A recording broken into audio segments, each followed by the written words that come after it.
It was an ordinary clear day at one of the city's construction sites. Work was in full swing. One of the workers, a young dark-haired man named Tony, received a message on his phone. It said that he again did not pass the selection process in one of the companies. As it turned out, he had competence in the right direction, but they had restrictions on hiring employees, so he could not pass the interview. At that moment, someone called out to Tony, forcing him to close his phone. As it turned out, it was his partner John, who asked if Tony was playing mobile games again instead of working. Tony hastened to hide his phone and pretend to be harmless, saying that he had already finished his work and now had nothing better to do. John incredulously asked him why a guy who had only been on the team for a year was doing so well. But she didn't answer him that she had been doing this since he left school. He had talked about it when they were sitting at the bar. He grinned, saying that John loses his memory every time after every drink. The man was not very happy with this answer. Then Tony climbed onto the stepladder and began painting the walls, saying that John could rest and smoke, and he would finish everything for now. At that moment, Tony's body was pierced by a terrible, strange sensation. John noticed this and asked what happened to him. Tony immediately grabbed his back but said that he was fine. But despite this, his whole body continued to shake. He thought to himself that his painkillers were most likely wearing off. As it turned out, due to hard work, his back began to hurt very badly. The pain became more frequent after he lifted the panel 6 months ago. After some time, evening came, the men left the construction site, and at that moment one of the elders, Stephen, approached them. He asked why Tony was doing all the work here. He turned to John. The man was extremely dissatisfied with the fact that his partner, Tony, was doing all the work for him. Then John asked the boss why he liked Tony so much. The man said that he is the only one who tries to complete everything on time, which is why he likes him, while John does not listen to him at all. Then the boss approached Tony and asked how his back was. The guy said that he was fine and thanked the man for his concern. Stephen asked if he was taking on a lot of responsibilities, to which Tony hesitated a little and said that apparently he really took on too much work. He then asked him if he wanted to go for a drink with them, but the guy replied that he needed to go to the hospital because his painkillers had run out. Then Stephen said goodbye to him and wished him a good trip. Soon after, Tony got into a taxi and went about his business. While he was driving in the car, he thought about his life. He thought that he would not be able to work until he took the pills. He would like to find a less stressful position in which he could feel physically good. However, even after a bunch of applications, none of the companies accepted him. After some time, Tony arrived at the hospital, where he continued to think about why he was so unlucky. He thought about the fact that he was not accepted because he only applied for administrative positions. He was afraid that because of his back, he would no longer be able to bear heavy loads. Soon the doctor, whose name was Hank, received him. As soon as he touched his back, Tony yelped in pain and tears flowed from his eyes. The man said that the intervertebral disc between the fourth and fifth vertebrae had worn out and Tony could no longer lift weights. The guy did not object, saying that without work he would simply die of hunger. But the doctor said that he had already told him about this many times. He asked if Tony really wanted to repeat his father's fate. Then, before the guy's eyes, terrible memories were brought back again. 13 years ago, during a change in settings, his father died in an accident. That day, his father was working at height and suddenly fell. The company shifted the blame to the contractor, and its president suddenly disappeared. Thanks to lawyers, they were able to receive compensation of 25 million won, and since then their family has been in a state of survival. Stephen asked him what he would do if his mother found out about everything, and asked Tony to think again, because painkillers are a temporary effect, and his spine is not eternal. The young man said that it was very difficult for him to find a position with the same high salary. The doctor said that in this case he had nothing more to add. Then he suddenly shouted at him, saying that if he was going to continue like this, he might as well not come to him anymore. He asked the nurse to take him out and said that with this attitude, he was no longer going to have him in his office. When Tony left the office, Hank took his phone and opened the bank application in it, and then transferred 2 million won to a certain woman named Hannah. He then leaned back in his chair, sighed, and thought to himself that Hannah's life had gone downhill since she met her husband. Tony soon arrived at another hospital, where his mother, Hannah, was lying in one of the rooms. He sat down next to her bed, thinking to himself that he was a real idiot. He then asked the woman if it was painful for her to undergo all these procedures. Hannah said that she was fine, she didn't want her son to worry, and then she asked him if he had sent her money recently, adding that she was fine and didn't need that amount of money. When Tony asked her about what money, she showed him the screen of her phone, which showed an incoming transfer of 2 million won. The guy didn't know what to answer. He didn't understand who made this translation. He suspected that it could be the construction manager, the foreman, or Uncle Hank. Then Hannah asked her son how he was doing at the company, To which the guy replied that it was not difficult for him at all. He was doing well, even though he had only finished school. The woman sighed, saying that she was very sorry that her son was having a hard time, and she could not even support him because of her illness. Then Tony suggested that she sleep, seeing that she was already quite tired, to which Hannah replied that lately she really gets tired very quickly, but now her son was next to her, and there was no way she could just go to sleep. Tony said he would be there for her and she could rest. Then he took her hand, and then the woman agreed to sleep a little. After some time, she discovered that Tony had fallen asleep on the bench next to her bed. She then stood up from her bunk and covered him with her blanket. She thought to herself that her son was completely stupid. He had the same smell that his father had when he was still alive. It was the smell characteristic of a man working on a construction site, so she couldn't help but notice what he had been doing all this time. She promised herself that she would definitely cope with the disease and would help her son, who now, unfortunately, was trying to do everything alone, for which she was immensely grateful to him. Soon, a new day dawned, and Tony returned to the construction site. Some of the workers were already sitting in one of the workrooms. The gray-haired man, who was one of the bosses, noticed two guys approaching the building. It was Tony and John. The hero greeted Kevin, his boss, and he asked what happened to John had he not washed himself. The man said that he drank a little yesterday. Then Kevin told him to start work as soon as he cleaned himself up. He said that if they see Elsung Group employees today, they should avoid them. He then turned to Tony and asked him to bring him a cup of coffee with 1 spoon of sugar. When they sat down at the table, he asked the guy how he was feeling. He replied that everything was the same, but he was getting worse. Then Kevin asked him if he wanted to become a carpenter. They really missed them. He said that in this case, instead of 110,000 won, he would receive 150,000 won. Tony replied that he didn't mind, but he was afraid his back wouldn't hold up. Kevin praised him, said that he would finish his job and really appreciated this quality in him. Tony thought about the fact that the money obviously didn't come from the boss. Then he thought about how hard it was for him to work. But he knew what he was doing, walking around and causing him pain and inconvenience. And now some unknown person has appeared who sends his mother money. Then he decided to call Uncle Hank. He thanked him for his help, saying that he guessed that it was he who sent his mother the money. He said that he would definitely repay him for his kindness, and then Stephen asked if he really never left the construction site. When the doctor realized that the guy was still working there, he screamed at him, telling him to finally listen to him and quit there. After that, he hung up, and at that moment, pain pierced Tony's back again. The guy was upset that his uncle was constantly lecturing him. At that moment, a strange message appeared on his phone. He was extremely surprised by what he saw there. It was exactly what he expected after 200 refusals. The message said that Elsung was congratulating Tony for making it to the second round of interviews, and they were expecting him at the office in a few days. At that moment, some strange blue screen appeared in front of the young man. When he looked up, he saw that a strange inscription was written on the screen, which said that his wish had come true. The hero did not understand how to react to all this. He extended his fingers to the screen, but his hand simply passed through it.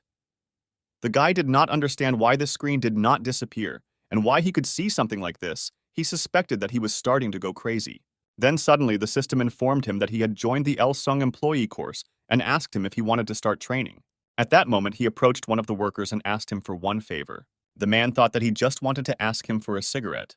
He pointed ahead of him and asked if he could see the sign hovering above him. Then the man suddenly screamed, asking if he had really gone crazy or had just had time to drink somewhere in the morning. Tony hurried to apologize to him and leave. Why did he run inside the building? He realized that no one could see this thing. He understood why that man reacted that way, because he too would be taken aback if they talked to him about this, because he is really the only one who can see this nonsense. Then he went into the restroom and stood in front of the mirror. The screen was also not visible in the reflection, but it still hung over him. Tony thought that this was complete madness. He assumed that he was just dreaming it all. He wanted to get into this company, but this strange training was something incomprehensible. He saw this in TV series, but it was still difficult for him to accept what was happening to him, all this. But becoming part of a large company was his dream. Then he decided that he would undergo this training, no matter what it cost him. The system told him that if he gave up halfway through, he would lose his memories of the course. But Tony was determined. He said he was willing to take the risk, and then the system told him that he would get a job as a reward and gave him the skill, which was called the potential employee perspective. When Tony walked away from the mirror, he realized that everything was swimming before his eyes. While he was trying to come to his senses, the system informed him that the skill assessing skills and performance could identify possible problems with long-term use. A debuff called unfitness appeared, so Tony should only use this skill when necessary. After some time, the hero went to the bookstore, still thinking that he did not understand how such a skill could affect the environment. Then he decided that by using this ability, he would be able to see something, and after that he approached the stand with books. He closed his eyes, psyching himself up to use the skill, and soon decided to try it. He opened his eyes, mentally trying to activate the potential employee's gaze. However, the longer he looked at the books, the more clearly he realized that nothing special was happening. Soon the system appeared in front of him again. She said that this skill was only available in the buildings of the Elsung Group Company. Then he cried out loud, saying that this system had too many requirements. He ended up buying a bunch of books from this store. However, before unpacking them, he went to a construction site to test his skills. When he opened it, he saw that in 2 of the 12 books, some paragraphs glowed with a bright green light. He returned the rest of the books back to the store, and those books that had notes in them he read all night long. Soon the day of the interview arrived, and Tony opened his closet to find clothes suitable for the day. The system told him that a neat, classic suit would be his best choice. The hero was shaking, but he understood that the main thing in such a situation was not to be nervous. Soon he went outside. It was a pleasant, sunny day outside. The hero sat down at the bus stop and continued reading the book that had notes. He continued reading it even while on the bus. Although the constant pop-up messages irritated him, on the other hand, he realized that they were not very helpful to him. Soon, one of the company's employees told him that the interview room was on the 2nd floor. However, Tony suddenly heard company workers behind him, a man and a woman, quietly talking to each other. The woman told him that this guy has 90/80/61, which is an excellent score. The system informed him that he had passed the appearance assessment. Tony sighed resignedly, saying that the general information about the interview stated that appearance does not matter. Elsung Group gave full freedom to applicants, but at the same time carefully assessed their every step. The company occupied a significant position in each of the areas, including fashion, logistics, real estate, tourism, etc. It was intimidating in its scale. Soon Tony and the rest of the candidates went to the interview room, where they took their place and had to take the test. Many of those present were very nervous, not knowing how to answer the questions. There is a big difference between those who know the answers to questions and those who don't. At least that's where Tony had an advantage. Soon, men and women entered the office. The girl introduced herself as Kimberly, saying that she joined the company in 2017, and today she would evaluate skills. The man's name was Connor. He said that he had been working in the company since 2014 and would help candidates with testing. They knew that some of the candidates had come from afar, so they asked if anyone had any inconvenience on the way to the interview. Then one of the candidates raised her hand. She wanted to ask something. She said that she came from a long distance and then added that, in many companies, all travel expenses are covered by the employer, so she would like to know if their company pays for the trip. Tony didn't think to himself that no company would want to hire a candidate with such an attitude. The next moment, the system informed them that the girl, who was a potential employee, had been eliminated. He then realized that he needed to keep writing down the results, but he wondered that the test had 200 questions, and he was wondering if he had to solve everything or if he should make a couple of mistakes. Half an hour was allotted for 200 questions, and soon Tony realized that he had a minute left. He decided that he did not have to do the test completely. He did not know who gave him this ability, but he decided that it would be a sin not to use it. He must do everything in his power. When the test was over, he went to one of the establishments to meet his colleagues from the construction site. Then Stephen asked him why he did not come to work yesterday. Since Tony never missed a day of work, Stephen assumed that he had a girlfriend, so he suggested that he take her somewhere decent. Tony apologized and thought to himself that if he said that he went to an interview with a large company, then he would be considered a rat. Stephen laughed, saying that he was just a young guy, and then added that he now understands where he spends all his earned money. Tony didn't think about the fact that he became very friendly with the foreman and the others, and if it weren't for his back, he would have continued to work there. At that moment, a blue screen appeared in front of him again. The system recommended that he be prepared for the outcome of the interview. The system said that there was a feature of the task related to the interview. The general task required him to prepare for the final interview. An interview awaited him, during which he would need to answer the director's questions. Tony was a little angry. He couldn't believe that the system was inviting him to meet with the director himself, but the punishment for not showing up was a change of construction site. Stephen was distracted from his dinner by the sound of his cell phone. As it turned out, his boss, Kevin, called him. He asked him to arrange a meeting for him and Tony. Stephen said he would send a guy to him right away. He then turned to Tony, saying that the boss wanted to talk to him. He smiled as he asked what was wrong, as Tony didn't look surprised at all. Tony sighed, saying that his boss was paying him, so there was no point in avoiding him. Then he left the establishment, realizing that he needed to go forward and talk to the boss. Soon Tony arrived at the construction site. The atmosphere between him and Kevin was quite tense. The man then said that he tried his best, and that's why tomorrow Tony will work as a carpenter for the senior foreman. The hero asked him why he made such a sudden decision. Then Kevin shouted, asking where else he could find someone like Tony. He asked him what he would do without the carpenter. Then the hero replied that he was fine with everything. Kevin said he would find someone who could paint the walls, but finding a carpenter was not so easy. He couldn't lose someone like Tony. The hero was very bothered by the fact that the boss shouted at him for so long, it was impossible to talk. At that moment, the system informed him that he had a side quest open. He needed to listen to the boss's story to the end, since the boss considers him a good person. The hero was not very happy with this task, but he had no choice. He turned to Kevin, asking him to be a little quieter. He said that he would listen to him, and then he himself would have to tell his boss something. Kevin then said that now that he didn't have a second carpenter, he couldn't complete the construction plan. Because of this, he loses millions of one a day. Then he screamed again, saying Tony couldn't leave.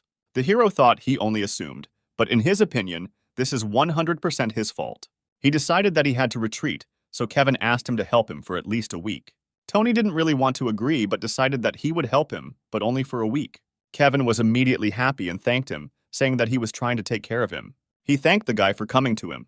Then he said that this was the only time he had asked him for something like that. He pulled his phone out of his pocket and called the president, saying that everything had been decided and he would be able to complete the plan in a week. Within 7 days, they would finish construction. Soon evening came, and the workers asked the boss how everything went. Then he said that everything was fine. Soon, 2 men approached Tony. One of them was his boss, Steven, and a man he didn't know stood next to him. Steven asked him to come down, telling him to say hello to the director of the Elsung group. Tony did not come down from the stepladder and shook the man's hand, saying that this was their first meeting. The director said that his name was Charlie. He began to worry when he learned that the construction plan was in jeopardy, and once again thanked Tony for his help.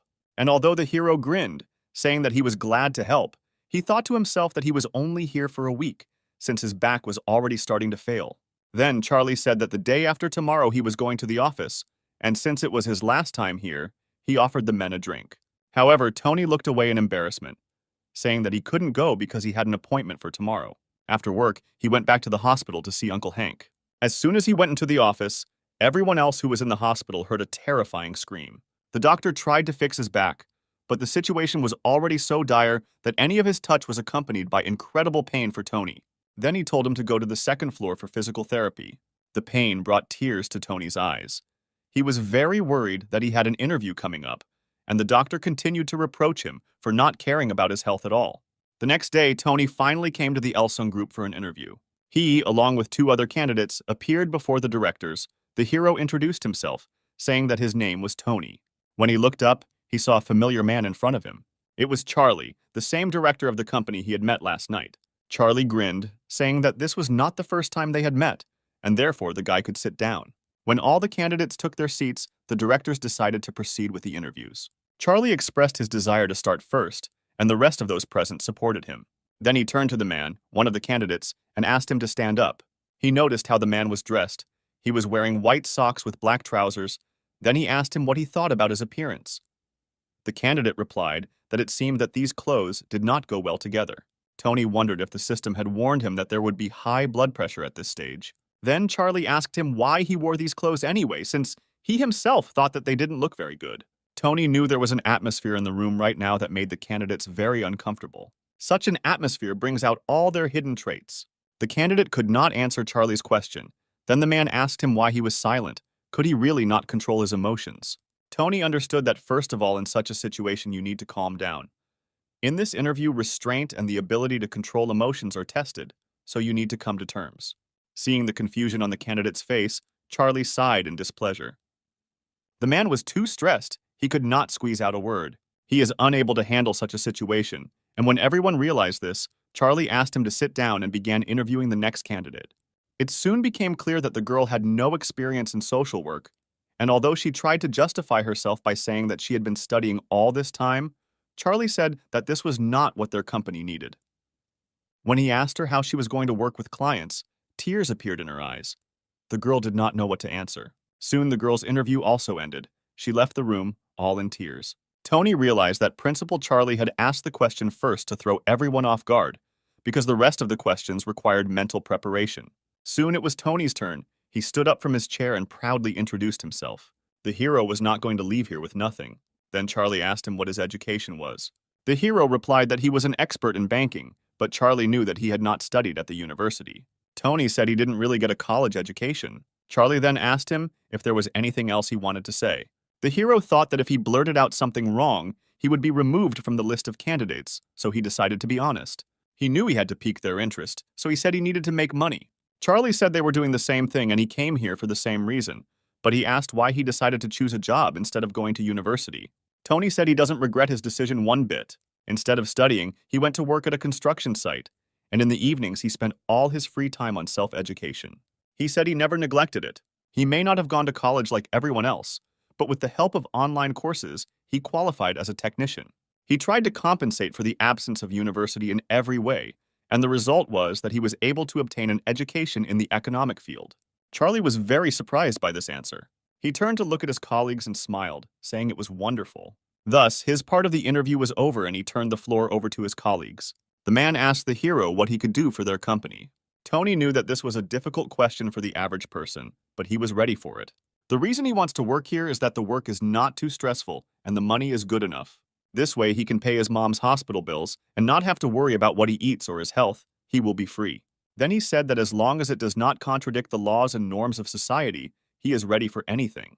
Then the man asked him why he put forward such conditions. Tony said that otherwise the image and future of the company that gives him orders will be destroyed. He supports the integrity of the company and its contribution to the development of the country. Only if these conditions are met will Elsung Group move in the right direction in accordance with its goals.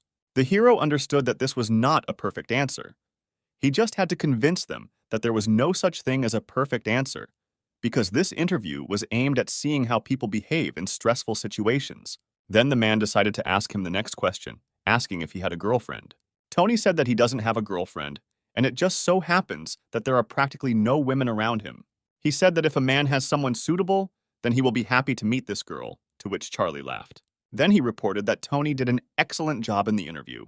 He said the interview was over and all candidates could go. Soon evening came and Tony returned to the construction site. Stephen approached him, surprised that the guy had come here. He waved at him and said that he had a lot to do in the control room today. He noticed that Tony looked a little strange, so he asked him what was wrong.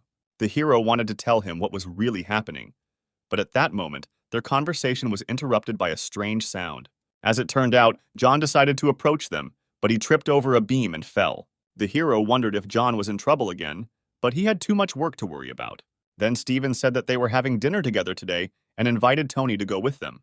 However, the hero said that he would like to talk to the boss. Stephen, like everyone else, was wondering what they wanted to say to Tony. Then the guy said that he was finishing his last week here, which greatly surprised the men. At that moment, the system sent him a new task. He needed to attend the evening and listen to stories. There was no reward or penalty for refusal, which was extremely surprising for system orders. Then Tony asked the boss what was for dinner. Stephen grinned, saying that today they would have soup.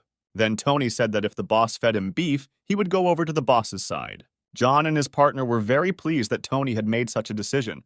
Moreover, they also wanted to try the meat. Stephen tried to look dissatisfied, saying that he would agree to this only because everyone was asking. Soon the men arrived at the establishment and decided to drink to such a good day. Stephen said this week has been very difficult.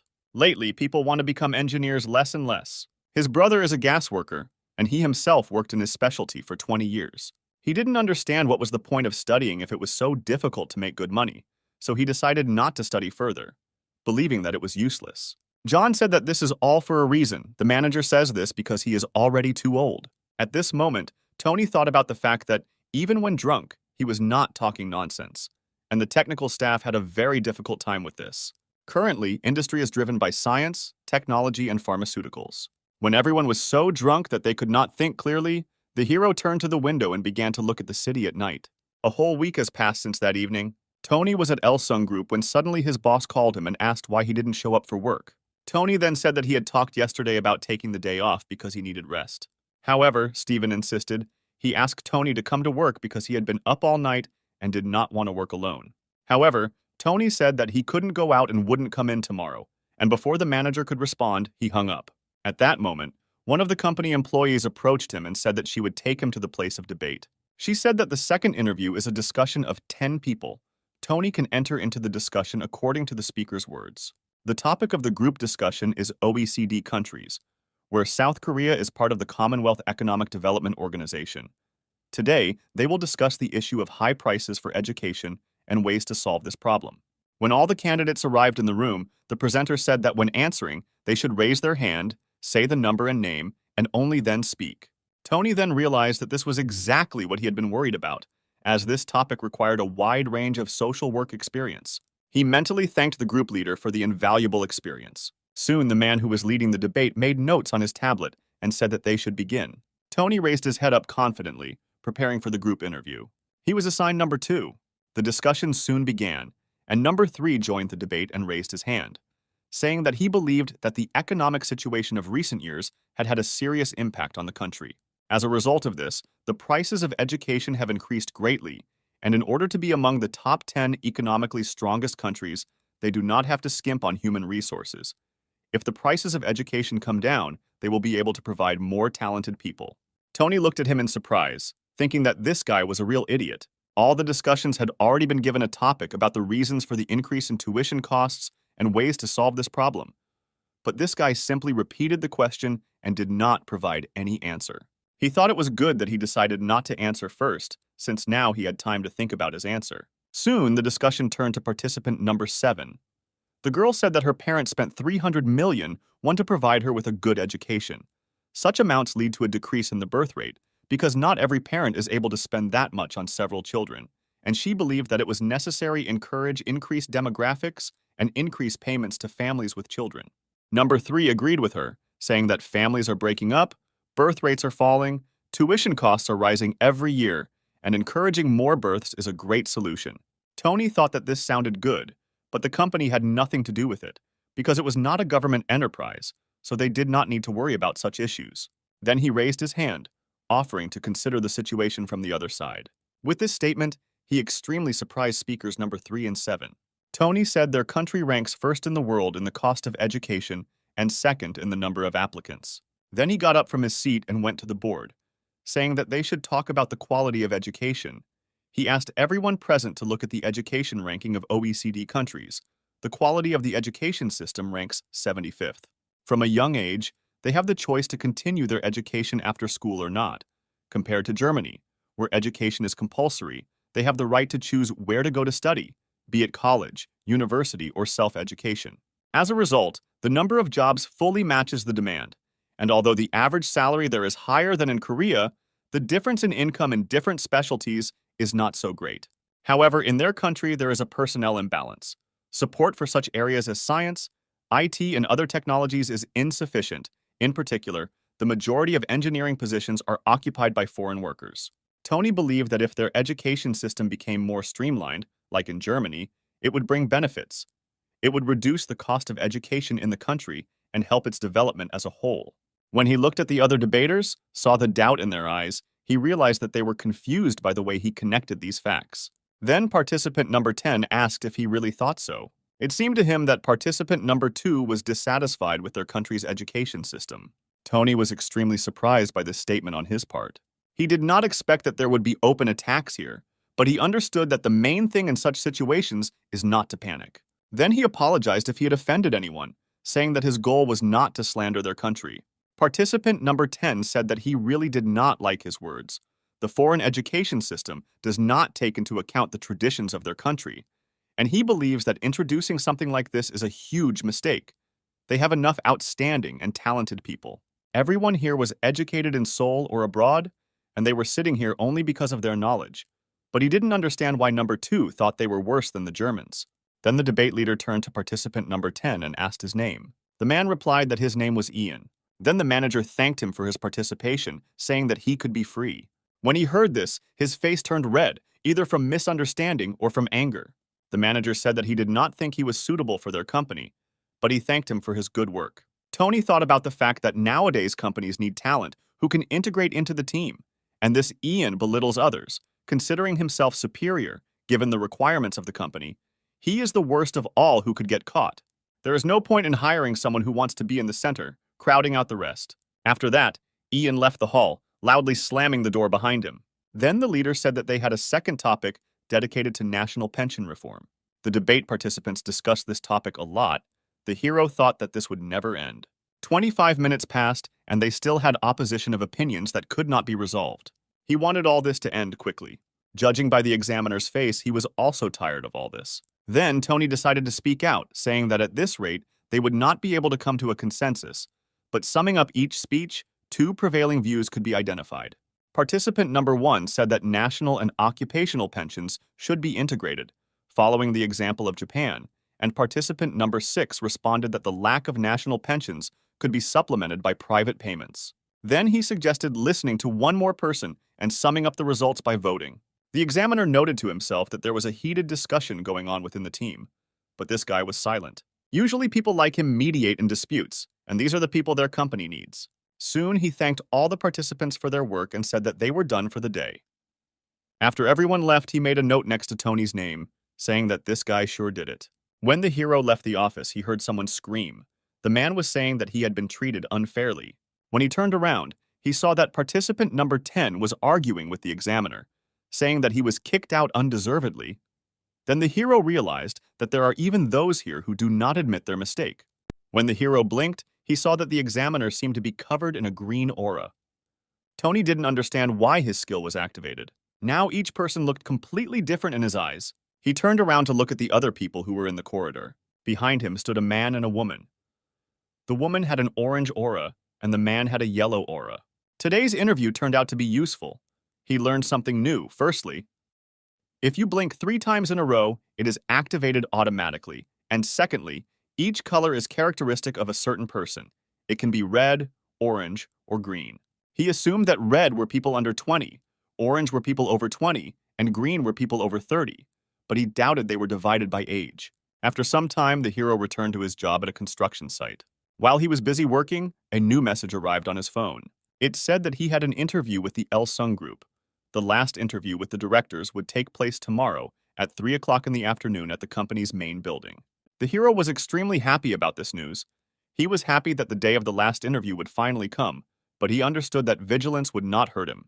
He decided that he must remain calm and must pass the final interview in order to fulfill his dream. After that, he approached John and decided to give him advice, saying that he was putting too much paint on the roller so it would run out faster. However, the guy did not hear him and again took a huge amount of paint and then sent it upward to paint the walls. When Tony looked up, he saw a huge amount of paint flying towards his face. All this paint ended up on his head. John immediately climbed down from the stepladder, apologizing to his partner. And although Tony was very unhappy, he said that he shouldn't worry about such little things. John continued to change, saying that he was very sorry, but the hero reassured him, saying that he was fine. He then headed towards the showers and met his supervisor, Steven, along the way. The man asked him what happened, to which the hero replied that it was nothing special, just work issues, and said that he would go to the hostel to wash himself. Steven said it was far away, so he should go to the bathhouse on the first floor. It opens today. Tony had no doubts. He was sure how the other workers reacted to this. But Steven said that they themselves said that everyone should come and wash after work today, so there would be no misunderstanding. Then the hero went down the stairs to wash off the paint.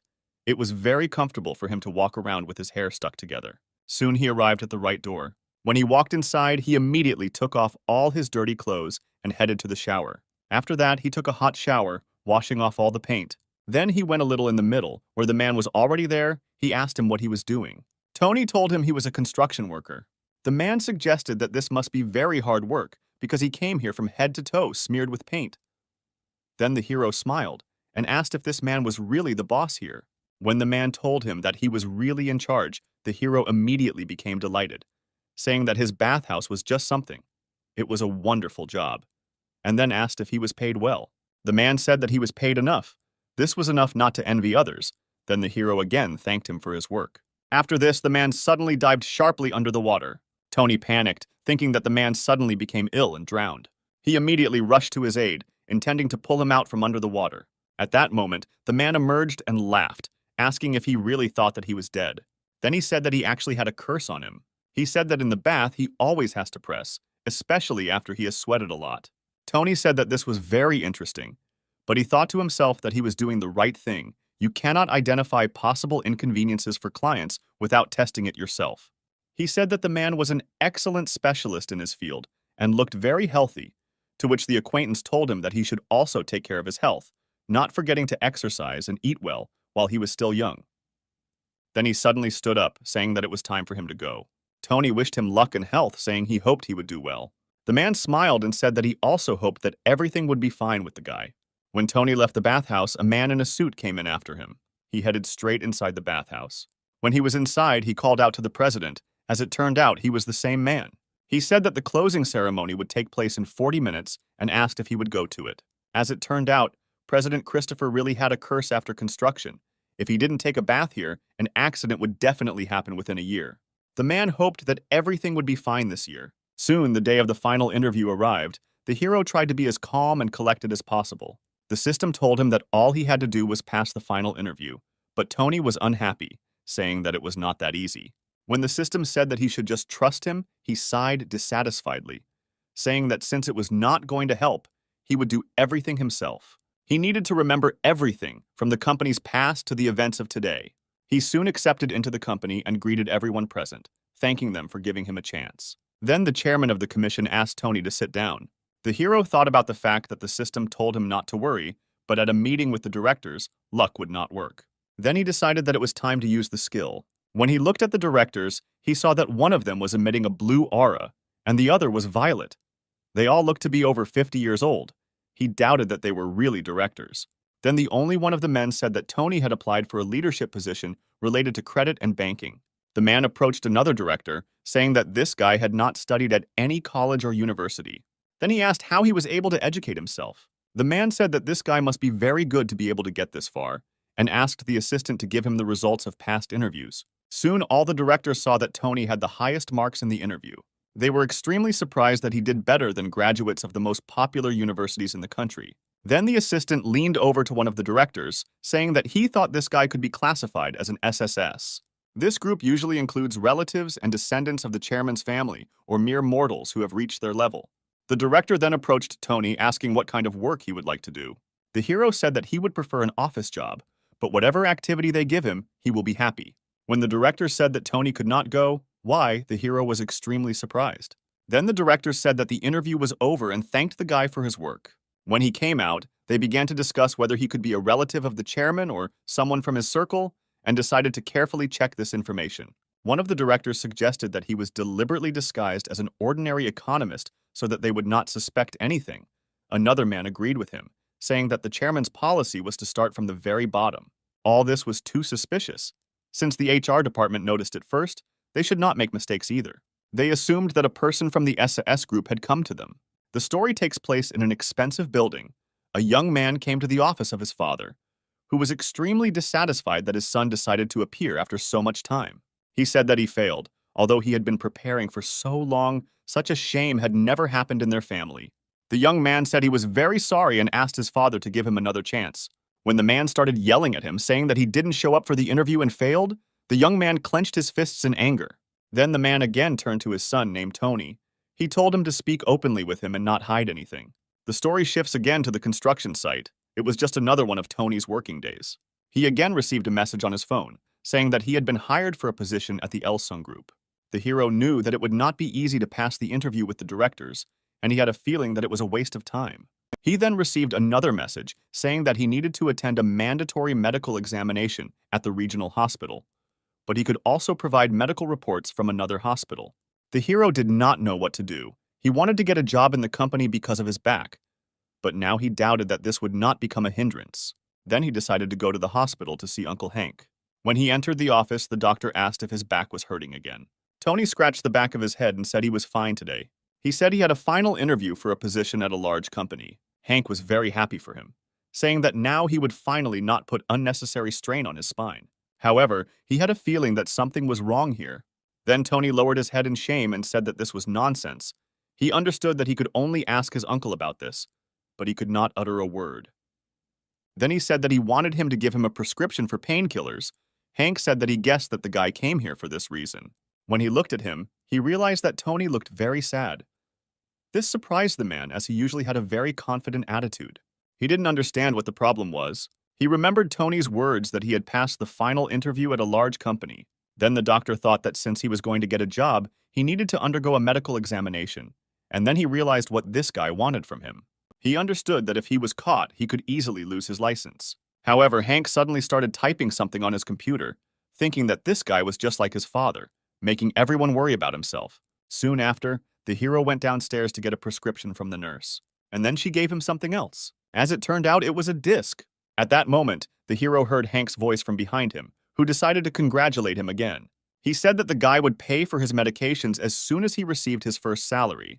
Tony smiled, realizing that his uncle had helped him a lot. Soon the hero went back home. He received another message from the company, which stated that he had passed the general personnel selection process at Elsung Group.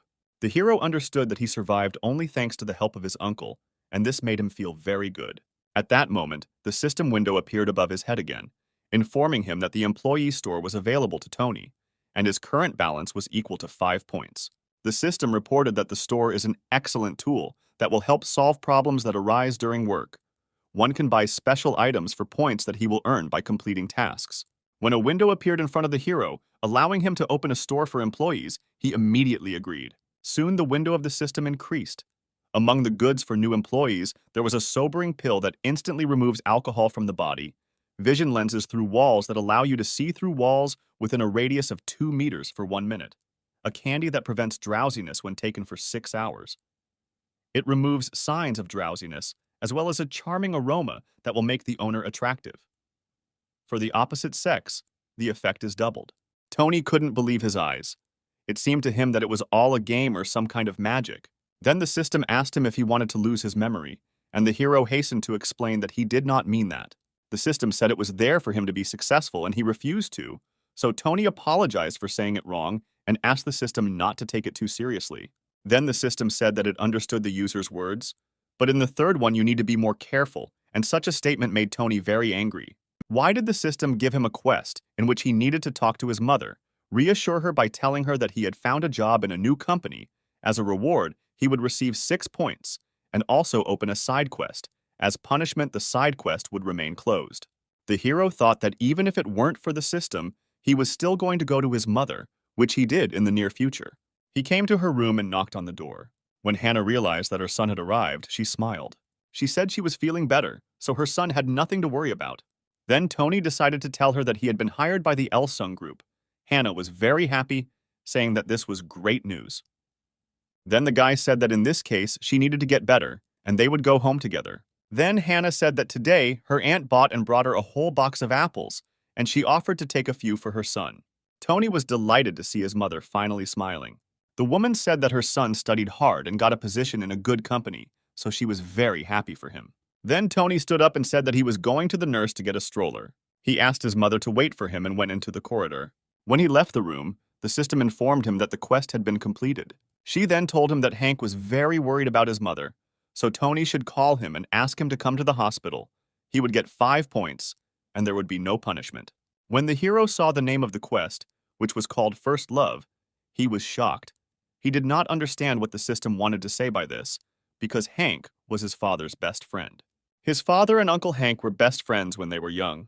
He was the same friend who came and scolded his father every time for not taking care of his health. Tony remembered these moments well from his childhood. Now the hero realized that all this time Hank was not married. He still couldn't get over the fact that his father's best friend was in love with his mother. Then he turned to the system, asking if all this was true, to which the system replied that it did not know how to lie. Then the hero asked her why she was giving him this task, and the system replied that it was doing this for the success of a user named Tony. The hero did not understand who was behind this whole system. However, the system responded that such information was not available to him.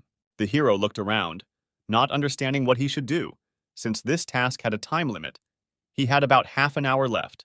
He headed back to his mother's room and stood near the door. When he went inside, his mother asked him where he had been for so long.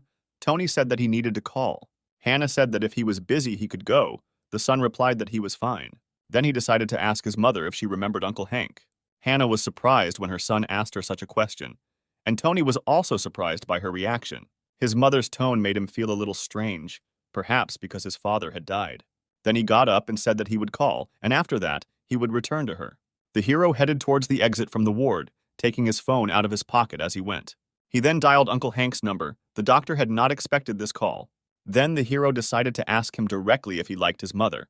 The doctor did not know what to answer. He asked if something had really happened to Hannah. Without waiting for an answer, he immediately jumped up from his seat and asked what hospital they were in now. Tony replied that they were at Seoul General Hospital number 403 and then hung up. At that moment, the system appeared near him again. She said that the hero had made a great choice, but Tony was extremely dissatisfied with how this strange thing behaved. He asked her again what she was, but the system again did not answer. 15 minutes after the call, Uncle Hank showed up at the hospital. He quickly ran down the corridor, not paying attention to anyone, including Tony. He came running here without even taking off his hospital gown.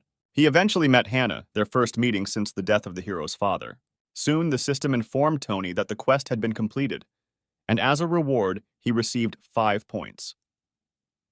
When the hero calmed down and thought soberly, he came to a conclusion that he considered the only correct one. He looked at the system window and wondered if all this could be true. Then he asked her if his father was really behind this system. The system provided him with one-sided assistance, sometimes turning into threats, but it did everything to help him. However, the system said it could not answer this question. The hero again suggested that this is exactly what his father is doing, and that is why he does not answer directly. However, the system did not answer anything, and then the hero decided that he was still interested in what kind of creature this was, and therefore he would learn about it gradually. However, now he had something else to worry about. He wondered what his mom and Uncle Hank were doing at the moment.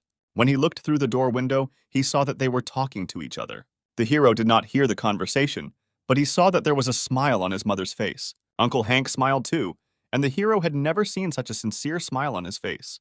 The system again informed the hero that he had made a good choice. Soon, it was 10 p.m., at which point all guests had to leave the hospital. Hank left the room and saw Tony outside the door. He assumed that the guy had eavesdropped on their conversation, but the hero said that he had just come here. Then the doctor approached him and apologized for his behavior. However, the hero said that he had nothing to apologize for. Hank said that anyway. He was grateful for his help and for calling him, and now it was time for him to go. Finally, Tony asked him again if he liked his mother. Then Hank looked away in embarrassment, saying that he didn't know how to answer this question. Tony looked down with displeasure. He expected a clearer answer. He told his uncle that for the next 3 days he will be at the training center.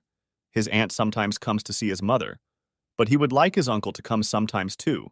He paid his mother's medical bills and sent him for a medical examination at the company. And now the hero realized that all this was not because of friendship with Dad, but because of his mother. He couldn't understand his feelings, so he told Hank to decide for himself. One way or another, he and he are the only ones who can take care of Hannah. Hank said he understood what the guy meant and said he would think about it because it wasn't an easy decision. Tony spent the next 3 days at the training center. When he returned to the construction site, the manager said that tomorrow they would move to a new construction site. He asked the workers to go to bed early so that they could start work as soon as possible. Then Tony approached him, saying that he had something to say. Steven suggested that he wanted to take the day off again. He said that the guy had to go out. The manager took a long weekend, so there was no one to work. Then the hero said that he had found a new job, and therefore he had to leave. Steven shouted, asking how much he needed to pay him to get the idea out of his head. He asked if it would be enough for him if he made $4 million a month here. Tony then apologized for what he said earlier. He said that he passed the final interview at Elsung Group. At first, Steven couldn't believe his ears. When he realized that Tony was actually being serious, his face contorted in shock. Then Tony said that he would not be able to come on shift tomorrow. Steven was extremely surprised that he had not even studied at university, and yet he was interviewed at such a large company. The hero looked away shyly, not knowing what to answer. Then Steven said that he had to work hard so as not to lose face. Tony didn't look up, saying he was truly sorry. At that moment, John and his partner approached them. John asked if it was time for them to eat since Tony was leaving. Steven shouted at him because they were talking about this boy leaving, and all he could think about was food. Then one of the workers said that his wife called him, and therefore he already needed to return home. Steven was very unhappy that the man wanted to leave early. However, the worker said that he disappears all day at work, and he also sometimes wants to be at home. He said that even Tony decided to quit here. There was an awkward pause between the men. Then Steven turned to the hero again. Tony assumed he would start telling him off again. However, Steven told him to come with them and have dinner. He said that he was not offering it because he liked him. He was doing it because he felt awkward. Tony smiled. He understood that even though the leader says so, he remains himself until the very end. When the men arrived at the restaurant, Steven said that Tony would not leave until he had eaten well, because office work was not as easy as it seemed at first glance. However, the hero said that he was ready for such work. Steven objected to him, saying that he did not study at the university. It would be easy for him. The others would mock him if they found out the whole truth. Then Tony looked up at him, saying that he understood all of this. However, he also understood that he had to do this. Steven said that if things don't work out for him in this company, then he can return to them. They will always be glad to see him. There will always be a place for Tony here. The hero thanked his boss for such kind words. Then his partner cleared his throat and took something out of his pocket, saying that if he had known in advance, he would have prepared a better gift. He then pulled an envelope from his pocket and handed it to Tony. The guy was surprised, asking what it was. The man asked him to open the envelope and accept it without question. As a real adult would do, he said that this amount would be enough for several pairs of shoes. The hero immediately raised his hands, saying that he could not accept such an amount, and asked the man to take the envelope back. At that moment, John took the envelope and said that in this case, he would take the money. The man immediately yelled at him, telling him to give the envelope back to Tony. John was surprised by such a sharp reaction and returned the money back to the guy. Tony smiled, saying that he would still accept them. He was glad that even despite his departure, the men were kind to him that day. He saw his former colleagues for the last time. The very next day, he joined the Elsung group. The hero took a large black suitcase with him and went to the bus. He greeted the man who was in charge of boarding the bus and said his name. The man immediately looked at his tablet to check the data. He told Tony to get on the first bus. However, suddenly he stopped the guy and asked if he was really born in '92. However, Tony replied that it was not his year of birth. As it turned out, he was born in 1994. When the man heard this, he said that in this case, he needed to get on the third bus, leave his luggage in the cargo compartment, and go inside. Tony thought about the fact that apparently someone here had the same name as him. After getting on the bus, he kept thinking about it. His name was not the most common, so this situation was quite surprising.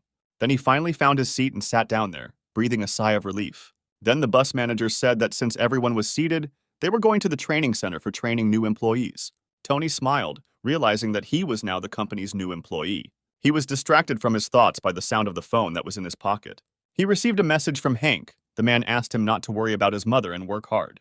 At that moment, one of the men who was sitting on the bus suddenly stood in the middle of the aisle. He greeted everyone present, saying that his name is Marvin. He is the deputy director of the sales department of the Elsung Group branch in one of the cities, and is in charge of the third bus. He also thanked everyone present for their work. Everyone on the bus also thanked him. Marvin said that he would be their supervisor for the next 4 weeks at the training center. He asked if they had decided on their type of activity. Everyone present on the bus began to awkwardly look at each other, not understanding what the man was talking about. Then he said that he had asked the question incorrectly and asked those who already knew which department they wanted to work in to raise their hands. As it turned out, no one present raised their hand.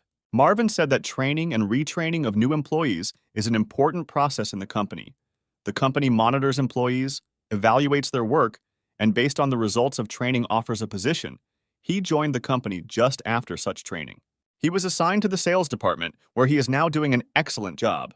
Then one of the employees asked what if he got a job he didn't want to do. Marvin said that first of all, they should keep their grades at a high level. The 10th of the best students will be given the opportunity to independently choose a position. The remaining 90% will be distributed by managers, but even with the first option, there is a possibility that the position will not be suitable for the employee. However, he said that there is one loophole. After working for a year, they can apply to change their occupation, although he does not recommend this route, since the requests may simply be rejected and the old team will not take them back. When Tony heard this, he was very surprised. He realized that from the very beginning of the company, each of the employees was closely watched. He wondered what a troublemaker would look like if there was trouble on the team. He didn't know what to do if his health deteriorated and he needed surgery urgently. He was afraid that it would mean leaving his job, losing everything, and having to start over. Then the hero firmly decided that he must hold out until the last. Soon the buses arrived in the desired city. For Tony, this was all new. He felt a little strange, but at the same time he had a feeling that a bright future awaited him. After some time, the buses arrived at the company's training center. Marvin looked over all the workers, making sure everyone had gotten off the buses. He said that now all employees will receive things. Tracksuits of suitable sizes and name badges have been prepared for them. Soon everyone arrived at the center where their luggage was checked, and they were given the necessary clothing. One of the workers greeted Tony, told him that he had been assigned room B13 on the third floor, and asked him to change clothes and explore the assembly area. When the hero raised his head, he saw that the floors were numbered starting from the second with the letters ABC. He was surprised that men and women lived together. However, at this moment, one of the workers said that men are accommodated from rooms 1 to 25 and women from 26 to 50. Tony noted that they were very clever in dividing the workers by gender. After some time, he was already on his floor. Before getting ready, he needed time to change clothes. Soon he found the room he needed. When he went inside, he realized that there was one bed for two. The hero sighed with relief. He expected that 3 more people would live in the same room with him. He then took out the clothes that were given to him at the entrance. It was a fairly simple tracksuit, and he wondered why they had chosen uniforms like that for everyone. At that moment, a young man in a suit and glasses entered the room. Tony turned around and looked who came. The guy grinned, saying that the room was small enough. Tony disagreed with him, and then introduced himself. The man scratched his head awkwardly, saying his name was Archie. Tony noted to himself that Archie looked like a good man. He looked older, so the hero wondered if he should bow to him. He approached him, saying that he seemed to be older than him, to which Archie replied that he was 29. Tony chuckled, saying he was 25 and he hoped it wouldn't be a problem for them. He asked him where he should sleep and suggested that he take the second floor. Archie said that in that case he would stay on the first, and thanked the guy for his concern, because the second floor was too much trouble. Tony said that there was nothing special about it, because they would have to live together for a whole month. Then Archie was surprised that Tony got to work so early, because he was only 25 years old. He was surprised that Tony graduated from university in 3 years. Then the hero said that he received a diploma in lending and banking, so he really received his education earlier than the rest. At that moment, loudspeakers turned on throughout the building. A voice said that the trainees were expected in 10 minutes in the hall of the main building. The man said that they had little time left. Archie chuckled, saying that he felt like they were in the army. Tony agreed with him, and then suggested that they go to the gym.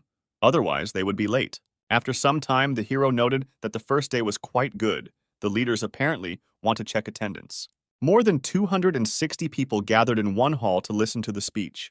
The man who spoke on stage said that before they began training new employees of the company, the director of the training department wanted to say a few words to them. At that moment, another man came onto the stage. The man greeted him on stage and bowed, then stepped aside so he could take his place. The bespectacled man leaned toward the microphone, smiled broadly, and greeted the interns. The trainees greeted him back. Then the man said that it was somehow quiet here. He then shouted into the microphone, asking if this was what the company's new employees were supposed to be like, and then greeted them again, this time very loudly. This time the trainees greeted the man as loudly as he did. The director said that until last year, he was the executive director of the Elsung Group headquarters. His name is Philip, and at the beginning of this year, he was assigned to the Elsung Group Training Center. He said that their group is among the top 5 companies in South Korea, but at first they were at the bottom. The 60s were difficult years. Philip went to Japan to hone his skills, and then he asked the trainees if they knew where the first refrigerator was made in South Korea. One of the trainees raised his hand and said that it was made by Elsung Group Electronics. Philip said that this is the right answer. It took them 4 years to design and create the first refrigerator. They went through trial and error. Refrigerators were very expensive in those days, but now everyone has this household item. Tony thought about the fact that the director of the training center's speech was built around the history of the company. In particular, he talked about her past and future. At this moment, Philip said that from this day on, the trainees are not just new employees, they are the whole future of the Elsung Group company. From the moment they entered this training center and throughout their career growth, they will be the people of the Elsung Group. So he invited them, starting tomorrow, to try for the future of the company. Soon the interns met with Marvin again. The man said that lights out began at 10 p.m. After 10, each of the interns would be on duty on the floor in shifts. He said that the trainees should choose a floor leader who would be responsible for organizing their work. Then he asked those who wished to take responsibility to raise their hands. Tony decided that he should try taking on the role of prefect. Some of the other trainees also raised their hands. Tony looked around and saw that besides him, several people also wanted to try themselves as a prefect. When he turned his head the other way, he saw that his roommate Archie had also raised his hand. Soon the decision was made, and after that, all the interns went to their rooms. But Tony was a little unhappy. It was his first day here, and he was already dying of boredom. He had no one to talk to, since his roommate had become a floor leader, and he was left all alone. As it turned out, Marvin really chose Archie as head boy and thanked everyone else for their activity. He said that the duration of a headman's job is 1 week. After the time is up, they will discuss the pros and cons of his job. Also, this role can be voluntarily left if a person feels that he is not coping. The trainee said that they understood everything. Then Tony decided to leave his room and wondered what he should do. He looked around and saw that the interns were having conversations with their colleagues. He thought perhaps he should take a shower since the rooms had no toilet, kitchen, or shower. There was a shared laundry room, a shared shower, a shared toilet, and so on. There were cameras in the corridors, so everything here was under surveillance. However, the hero still decided that he should take a shower. He decided that all this was trivial. While working at a construction site, he was in much worse conditions. Often there was no place to wash things, so they slept right in them on the floor. He ate noodles and beans in dusty rooms, so it wasn't such a big problem for him. When he found the shower room, he realized that there weren't as many people here as he thought. By the looks of it, the others were uncomfortable. Perhaps they had never been in such conditions. But one thing was for sure, there are enough people here who are not familiar with this kind of life and the need to share something with others. The supervisor secretly observed them and evaluated each trainee. Soon after, Tony returned to his room and continued reading his books. He noticed that it was already 9:30 in the evening. At that moment, Archie entered the room. Tony did not ask him if he had finished with his duties, to which the man replied that he still had work to do. He then handed him the papers and asked him to fill them out. He said that he was asked to give out these forms to everyone, and then Tony said that he would definitely fill it out, and then asked if Archie needed help. The man waved it off, saying that everything was fine with him, and the guy just needed to go to bed. He still had things to do, but he could handle everything himself. Tony looked at his neighbor in disbelief, but agreed with his decision. After some time, night came. At 1 o'clock in the morning, Tony woke up from strange sounds. When he opened his eyes, he saw Archie standing in the middle of the room. He then stood up on his bed and asked if he was free now, to which Archie smiled and said that he had more work than he thought, and then asked, "Filled out? Does he have a questionnaire?" Tony said that he filled it out as soon as he received it. Archie was very surprised by this answer. The hero looked carefully at his neighbor's face and noticed something strange. Archie seemed to be slower, and for some reason this made Tony feel awkward. At that moment, Marvin came into their room and shouted to Archie. He said that he asked him to bring the forms by 10 p.m. and did not understand what he was doing with his room now. Archie awkwardly looked away, saying that many were sleeping now and he could not disturb them, so he would collect all the forms tomorrow morning. Marvin shouted at him, asked them if he really decided to cause him problems from the first day. Then Archie bowed to him and apologized, saying that he would drop everything off by 7 a.m. tomorrow. Then Marvin exhaled, saying that for the first time he forgives him for this, and said that he must definitely come to him in the morning. When he left the room, Tony wanted to ask his roommate if he was okay, but decided it wasn't worth it. He'd already asked him twice, and both times Archie had answered that he was fine. He knew that all he needed was a few words and then they might be able to get along. In the morning, Tony left his room when suddenly someone behind him called out to him. It was Marvin. He asked where Archie had gone, but the hero said that he did not know this since he had just woken up. Then Marvin asked to find him. He said that he would be in the small conference room at 7:30, and if Tony saw him, then he should bring Archie there. Then the hero asked the man for his number just in case. After that, the hero thought about the fact that he and Archie didn't even exchange phone numbers. He didn't even know that this could happen. However, he quickly realized that there was no time for this at all since Archie was very busy yesterday. He was distracted from his thoughts by a scream somewhere nearby. The guy immediately ran towards the noise to find out what was happening. As it turned out, something was happening near room B19. One of the men living there was dissatisfied with the fact that Archie gave him a questionnaire at 7:30 and asked him to do it by 7 because this was impossible. Now he was busy with morning procedures, and since the man volunteered to work as a headman, he needs to take everything under his own control from the very beginning. Archie bowed to him, saying that he would definitely improve, but now he needed a completed form. He then walked away, muttering to himself about how sorry he was. The neighbor of the man who had just yelled at Archie asked if he was being too hard on him. The man said that he should not feel sorry for him, because this is the fate of the headman. The one who is appointed to this role can receive 20 additional points by the end of training. He said that he had read about this in a brochure, but this is the only way to really get points, and if the headman fails, he can be replaced. Then he said that in any case it was not for them to judge his work, the managers would deal with this. Tony began to think that it would be beneficial for the company for new employees to learn how to communicate with each other from the very beginning. As a result, aggression and negativity hung in the air, and the heroes wondered what Archie thought about this. Suddenly, a system window appeared in front of him. She told him that the guy had a new task. He needed to read the brochure of the company's training center, find out all the information stored there, and be prepared for anything. He also needed to lead the team as a leader. He could make a good impression and earn credibility. The hero was extremely surprised that the system was asking him to do such a task. Suddenly, in front of him, he saw Archie, who again asked the other interns to give him the completed form. Then he approached him and greeted him. Archie asked him what happened. Tony said that the manager was looking for him. He was waiting in a small conference room on the second floor. He asked Archie to come there before 7:30. Archie cursed, realizing that he had 15 minutes left, and he had not yet finished his work. Tony wanted to offer him his help, but Archie had already run forward down the corridor, saying that he could handle it alone. He then went back to knocking on the other interns' rooms to get their completed forms. Archie couldn't understand if he was really doing all this for some points, but he realized that if it were him, he wouldn't want to share them with others either. But maybe he was just embarrassed to accept support from others.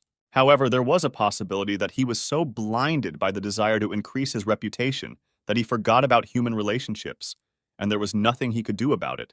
He needed to stop helping others and focus on himself. Then he called Marvin and said that he had found Archie and conveyed his words to him. When Marvin realized that they hadn't had breakfast yet, he called him into the conference room and told him that they would eat together since they were on the same team.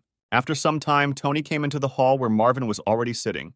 He was waiting for Archie along with ready-made statements, but he still did not come.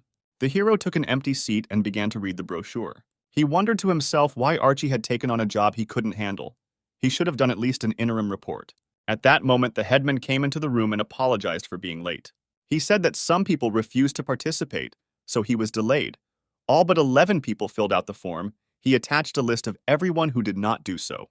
Then Marvin yelled at him, asking why everyone agreed to participate except them, and said that it was the group leader's problem. He also didn't understand how he could summarize the team when 11 people didn't fill out the application. He was extremely unhappy that Archie couldn't handle such a simple task. Archie looked down shyly, not knowing what to answer. Then Marvin said it was getting late and he should go get something to eat. Tony was surprised that Archie simply walked away, leaving the leader who was waiting for him, and did not start eating.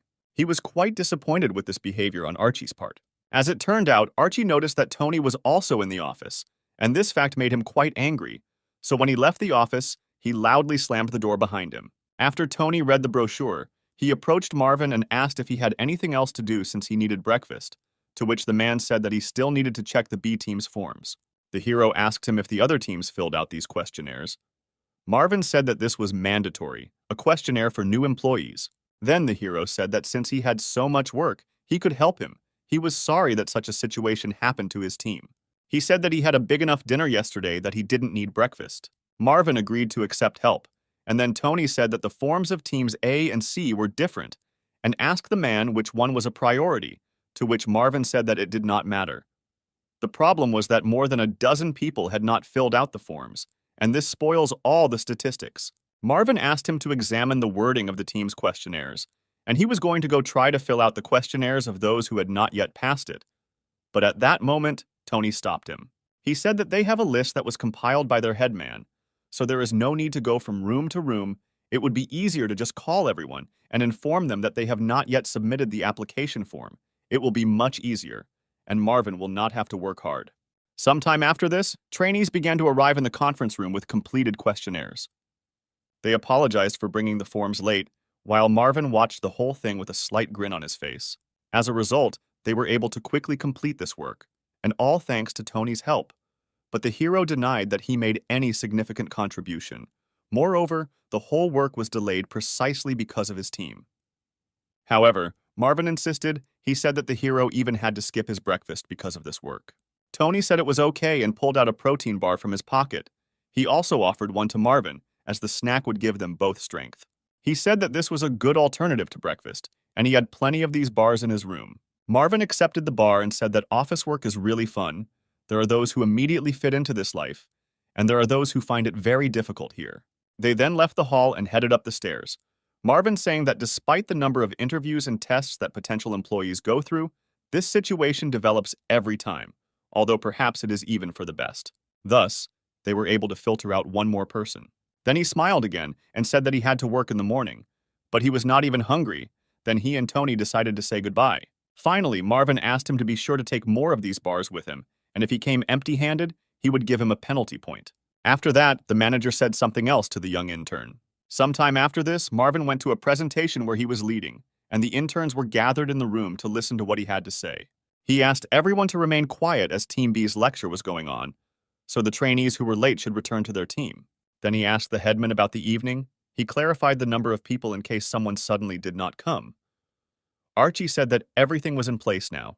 Marvin looked at the guy incredulously and said that in that case they should start. He invited the trainees to familiarize themselves with the history of the origin and development of the company, when suddenly Tony entered the hall. Everyone present immediately turned their attention to the late intern. The hero awkwardly scratched his head and apologized for his lateness. Archie was surprised to see that his roommate still showed up to the conference. When Marvin saw the intern, he smiled warmly at him.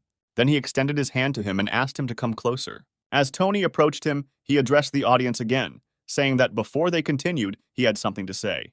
He said that from now on, Tony would be the headman and asked if anyone had any objections. The hero himself was extremely surprised by this decision, but the system informed him that he had completed the task and received a reward of 5 points, and the store's reputation was increased to 20.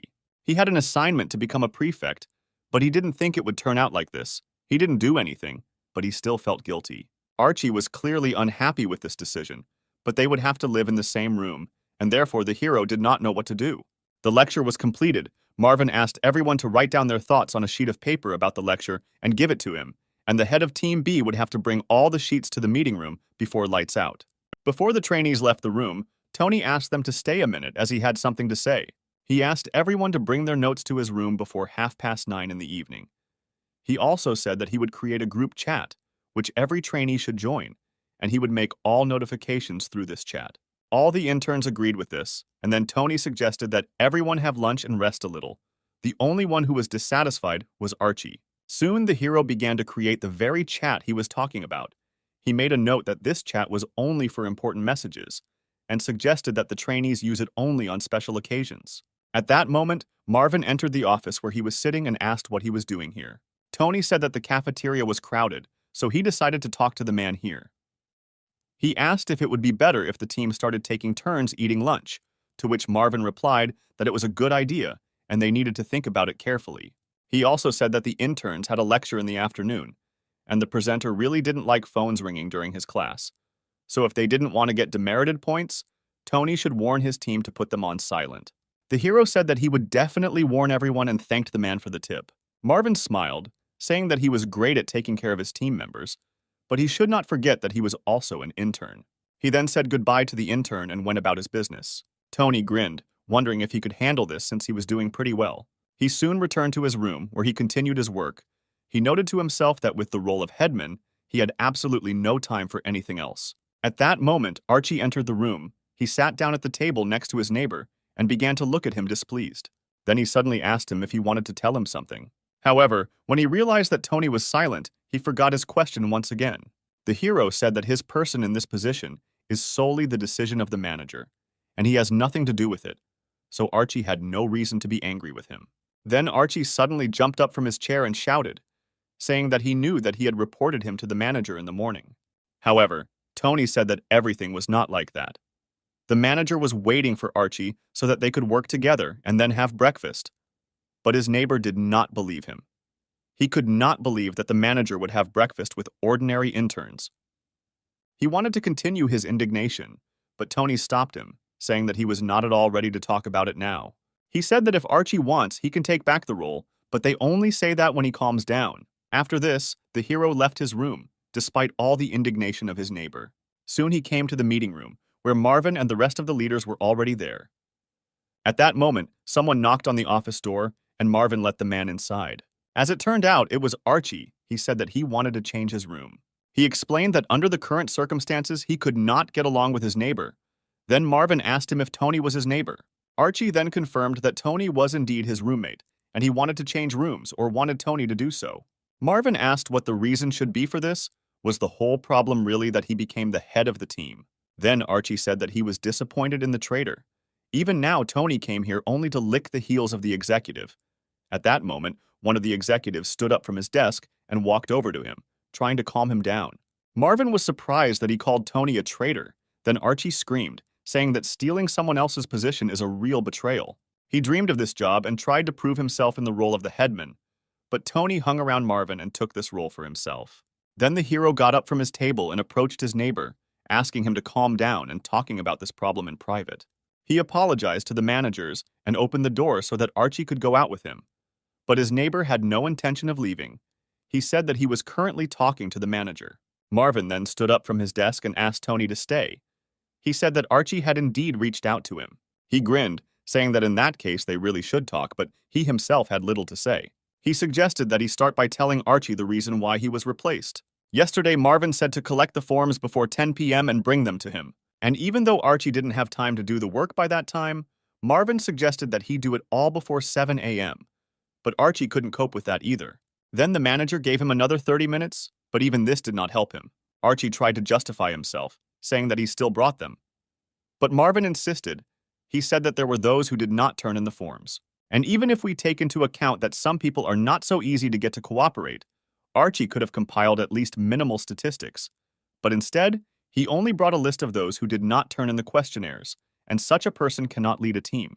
This was his first job as a prefect, but even that he couldn't cope with. Thus, Marvin could not allow someone like him to occupy this position.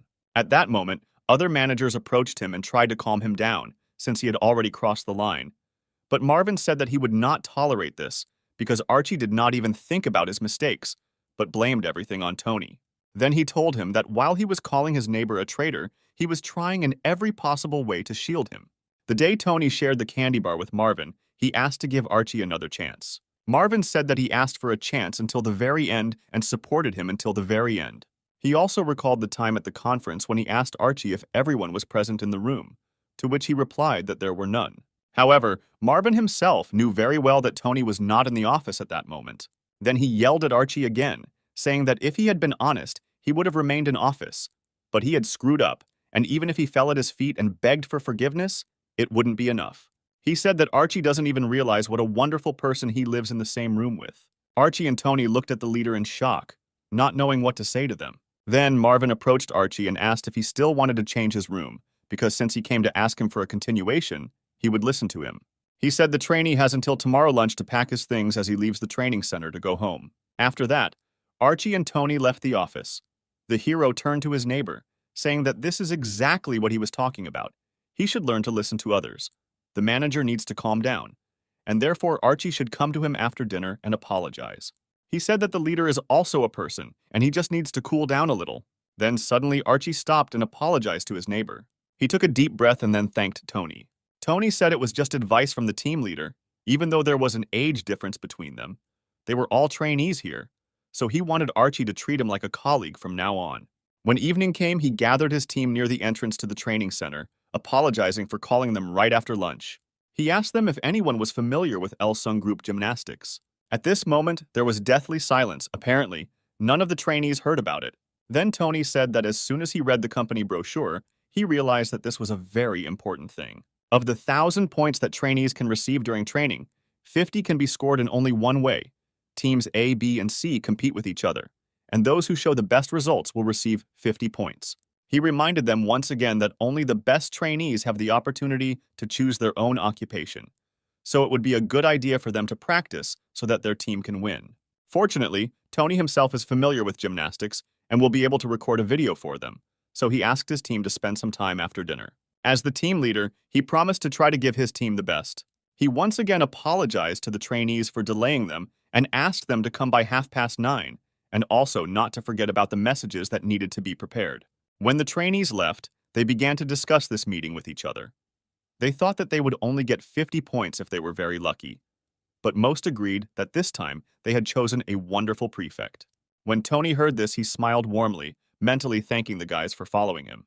However, he suddenly realized that he had already been delayed quite a bit, and so he ran inside the building. There was only one person left standing on the street. It was Archie. Even though he had apologized to his neighbors a few hours ago, he again looked extremely unhappy. Soon the hero came to the office where Marvin was supposed to be, but he did not see the man inside. When he looked deeper into the office, he saw that Marvin was here after all. Together with his colleague, he was squatting and looking at something. Tony immediately realized that it was a broadcast amplifier, so he asked the man to let him look at it. He also gave him the sheets that he was supposed to collect from his group. He said that after the last lesson, when the former prefect was late, the rest of the trainees did everything quickly enough, but 2 people still did not turn in the forms. After a few moments, Tony said that he had completely figured it out, which surprised the other men, since they had absolutely no idea what to do with the thing. Then Marvin decided to try speaking loudly and made a test message. He turned to the 2 who had not yet submitted their forms and asked them to bring them to the small conference room. After this, the trainees who still had not had time to submit their forms immediately ran towards the desired hall. As soon as they got there, they apologized for being late and handed over their forms. Tony thanked them for their cooperation and asked if they had heard the alerts, to which the guys replied in the affirmative. Marvin's colleague, Connor, asked where he found this guy, to which Marvin grinned slyly and said that he had noticed him for himself and was not going to give him to anyone. Then the hero asked Marvin to allow him to make another announcement. He addressed the trainees from his team, saying that he was waiting for everyone for evening gymnastics in the training center hall. Soon evening came and Tony went to the appointed place. Only 5 people came to the gymnastics. The hero expected that more people would hear his message over the loudspeaker, but decided to put up with the number that he already had. Then the trainees asked how he knew about the Elsung group gymnastics, to which the hero replied that he had worked in construction long before he came here. This construction site belonged to this company. Soon he decided to start doing gymnastics.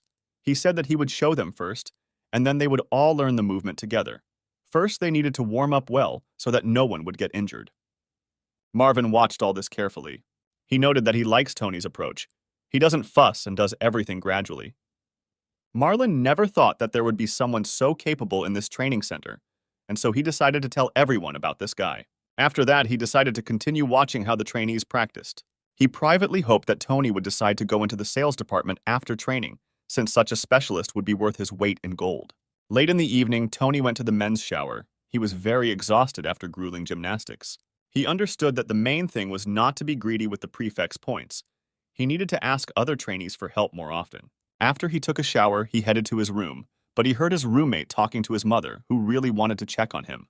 The hero decided not to distract Archie from the conversation and simply silently left the room. As it turned out, Archie complained to his mother that he had been removed from his post as headman, which the woman was extremely unhappy with and wanted to come to the company and personally scold everyone. Tony walked out the door of his room and sat on the floor, dialing someone's number on his phone. As it turned out, he decided to call his mother and ask how her treatment was going. He then asked if Uncle Hank had come to see her, and when he realized that the man was still in his mother's room, he asked for the phone and thanked the doctor for keeping an eye on her. When everyone had finished talking on the phone with their families, Tony returned to his room and lay down on the bed. He decided to check the chat he had created and realized that everyone in it was very pleased with the prefect and his work. He thanked all the trainees for their kind words and said that they should continue to work hard. After this, the hero suddenly fell asleep. However, in the middle of the night, he was woken up by a strange glow. As it turned out, the system sent him a notification again. It said that the official joining date would be June 1st. Tony would start receiving his salary from tomorrow, since he got the job. Tony still couldn't believe that he was really a new employee. Then the system said that he had a new task. He needed to improve his view to increase his advantage. The hero was quite worried, but still decided to accept this task. The system gave him a gaze enhancement skill that he could use 10 times. But Tony didn't even understand how to use this thing. The system told him that he just needed to mentally say the name of the product and the word use, and then a bottle of purple liquid suddenly flew out of the system window. The hero was extremely surprised by what was happening, but extended his hand and accepted the bottle.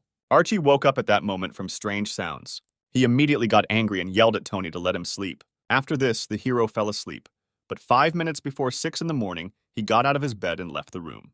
2 trainees who were on duty that night were already waiting for him outside the door. He asked how the duty went, because he heard that it was quite cool here in the morning. Then he asked the guys to open the windows and go rest, and he would take care of the rest. When it was his turn, he decided it would be best to check to make sure there were no problems anywhere. Then he decided to activate his skill, and at that moment, his eyes took on a purple hue. Another conference was held in the morning. One of the managers said that this Friday, the interim grades will be known to the trainees. This will affect the distribution after the training center. Many factors affect their grades, so he asked the guys to work hard. Tony decided that now was the perfect time to use his skill. He checked everything he could, and if the activity is properly analyzed, then the assessments will not be a problem. Soon after, his team gathered on the court to practice gymnastics. The woman who taught the trainees gymnastics wondered why Team B was so good at gymnastics, especially the 6 people at the front. If this continues in the same spirit, then they will get the extra points. She said that she would personally give top marks to these 6 because they worked tirelessly. Tony thanked his guys for their work, saying they did a great job. Soon after this, the hero went to the office to study for the test. In order to get into the department he wants, he needs perfect grades. His teammates were extremely tired, but Tony continued to study endlessly. Soon after, trainees from Group B began to arrive in the office, also wanting to practice with their prefect. The midterm test came on Friday. Marvin said that the trainees must show all their skills in this test. The trainees who were in Team B immediately realized that the test would be very easy for them. Tony also had no problem solving the test. Soon the test results were posted on one of the stands, and the trainees were a little excited. As it turned out, Tony was in first place. When he turned back, he saw Archie standing behind him, looking extremely depressed. Then the hero decided to find his name on the list, because this guy studied so hard, and he could not believe that he could have a bad grade. As it turned out, he was practically at the bottom of the list. Tony had heard that he had good results, and therefore could not understand how he could be so low. However, he quickly came to the conclusion that Archie's grade was not his problem. At that moment, the guys from his group approached him. They were proud that their leader was in first place. The trainees said that they also made it into the top 10, and it was all thanks to their wonderful prefect. But Tony said that it was only their merit, and they did not need to thank him. Then he reminded one of the interns, Josh, that it was his turn to be on duty today, so now he should get a good night's sleep. As Tony walked down the corridor, he thought that the test task prepared by the leader was quite good. He expected that he would be able to take first place only by using the skill. However, he did not think that the result depended on everyone to see, because it could become a problem for him. At that moment, a girl with short dark hair appeared behind Tony. She was trying to make sure that Tony was really standing in front of her. She wondered if he looked a little different when she was younger, but decided she would find out later. As Tony headed to his room, the system appeared in front of him again.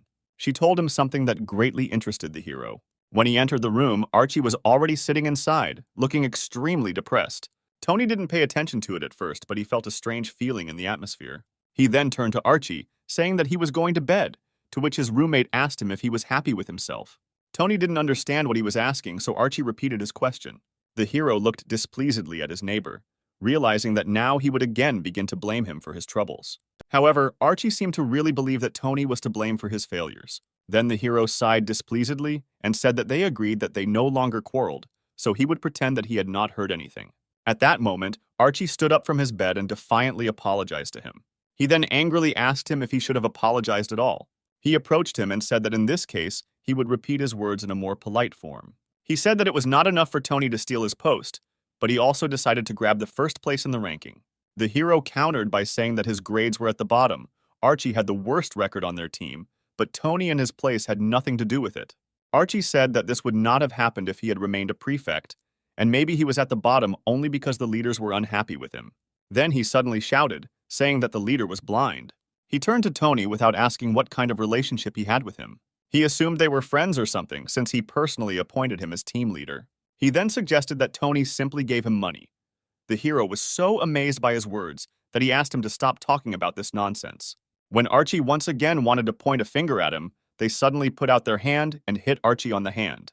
He asked how much longer he was going to slander him, and then added that he had nothing to do with any personal relationships or bribes, and if he was accused, he would like to see evidence. Then Archie suddenly grabbed his arm, saying that Tony had just hit him. He squirmed, pretending to be in great pain, and began screaming throughout the room. He then fell to the floor and began to roll around on it, talking about how much pain he was in. Tony closed his eyes in dissatisfaction, saying that he was patient, but there was a limit to everything. Archie then stood up and asked him if he had just told him that he had crossed the line. He again blamed Tony for being at the bottom. The hero tried to object, saying that he had nothing to do with this. Then Archie screamed at him, saying that he was a real freak, and now he had a chance to fly out of here because of him.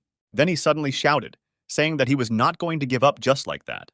After that, he screamed again, saying that Tony was beating him. Not wanting to listen to this nonsense anymore, the hero left the educational building. He sat down on one of the benches and decided to listen to music. However, he was in a very bad mood, so he soon removed his headphones and sat in silence. At that moment, an unfamiliar woman in a business suit approached him and asked if he was the same Tony.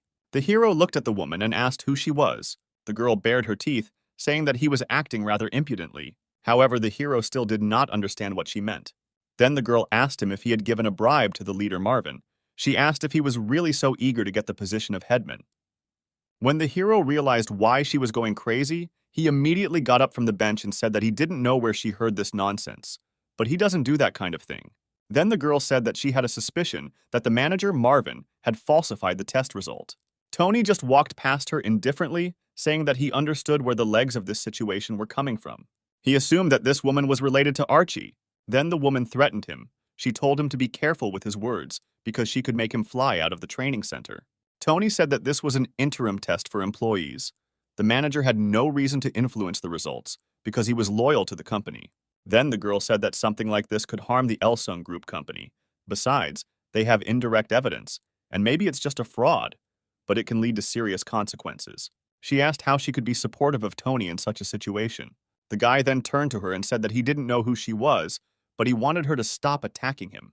The girl said that he, like no one else, knows what an attack is. Then Tony asked what the manager had to do with it, because if he correctly understood the reason for her complaints, then he had nothing to do with it. Framing the result and beating Archie are just his sick inventions. All this is obviously complete nonsense, for which there is not the slightest evidence. He was more than sure that they had no valid reason to accuse him of this lie. Then the girl screamed at him, saying that she could easily make him fly out of the center without even having time to say a word. She said that it was Tony's own fault that he got involved in all this. While trying to remain honest, he turned out to be very inattentive. And even if this whole situation is just rumors, then no one will believe him, since everyone knows what Archie's parents are doing. A guy who has neither money nor experience should not get involved with someone who has both, so she has every reason to blame Tony. The hero repeated, saying that he does not have any problems with information leakage, and the result of the intermediate certification is only an assessment of their abilities. They have no connection with the leader Marvin. They first met at the training center, and what about the bribe? He simply has no money. He barely received a diploma in credit and banking. He asked if someone with that kind of education didn't have the opportunity to get better scores. And if he was just studying hard and improving his skills, why would he bribe someone? And if a woman talks so often about bribes and leaks, it turns out that only people who do this can last in the company. In this case, he shouldn't stay here, since everyone here allows themselves to throw mud at another person. He said that he would give up his dream and then walked away, saying that he was tired of this conversation. The girl shouted after him so that he should not dare to leave, and then asked if he knew who she was. At that moment, a black car drove up to the training center. A woman in a long orange dress came out from there and started screaming that her son had been beaten. But no one did anything. That unfamiliar woman immediately ran up to her. She took the woman by the arm and asked her to think about her reputation, but the woman in the dress insisted that they show her the freak who beat her son, and she asked her subordinate to take care of her dear son. But the dark-haired woman insisted that she should not shout here, because this was a training center. Tony immediately realized what was happening. The dark-haired woman looked after him angrily. Tony stopped, wondering what kind of sick family had fallen on his head. Meanwhile, Marvin was resting after an incredibly hard day at work. At that moment, Tony walked past his office. He stopped because he noticed that the manager looked rather pitiful. Seeing a large suitcase next to his desk, he asked if he was going somewhere. Marvin said that a meeting of the disciplinary committee would soon take place. It turned out that Archie's father was a member of parliament, so he had no choice but to go home. Tony assumed it was because Marvin gave him a perfect score on the test, but the boss said that had nothing to do with it. He said it was a fair assessment of each team, and it just so happened that Tony earned the most points, so he ended up in first place. However, the hero noticed that the man's suitcase was quite large, so he was left with only one conclusion. Marvin said that it's like putting out a fire with straw. No matter how hard you try, nothing will change. Sometimes things don't go the way they want them to. This bastard's father ruined everything, and they won't be able to fix anything. His salary will be cut, or he will simply be transferred to a smaller office. Then he suddenly burst into tears, saying that now Tony would have a hard time even with Archie. Because of those, they needed to keep a close eye on him. Marvin was upset that he had done poorly, and it pained Tony to watch him suffer. He said that a company employee must be strong in spirit, because they are innocent, and nothing else matters. But Marvin said that their innocence does not give them anything, because their opponent is the son of a member of parliament. Then he asked if Tony was up to something. The guy said that he had a plan from the very beginning, he just had to be determined. Then he remembered the day when one of his team's interns, Josh, went to bed to go on duty that night. After that, the hero walked down the corridor, thinking about the test. When he approached his room, the system sent him an alert. When he turned around, he saw that the system was asking him a question about whether he could get others into trouble for their own good. It was a rather difficult choice for the hero, but the system said that his choice would determine the future, so he should think it over carefully. After some time, Tony and Martha went to a small meeting room.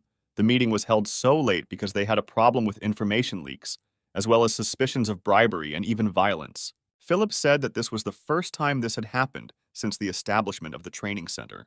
The same woman with glasses said that everything was as the director said because such incidents are simply a blatant case.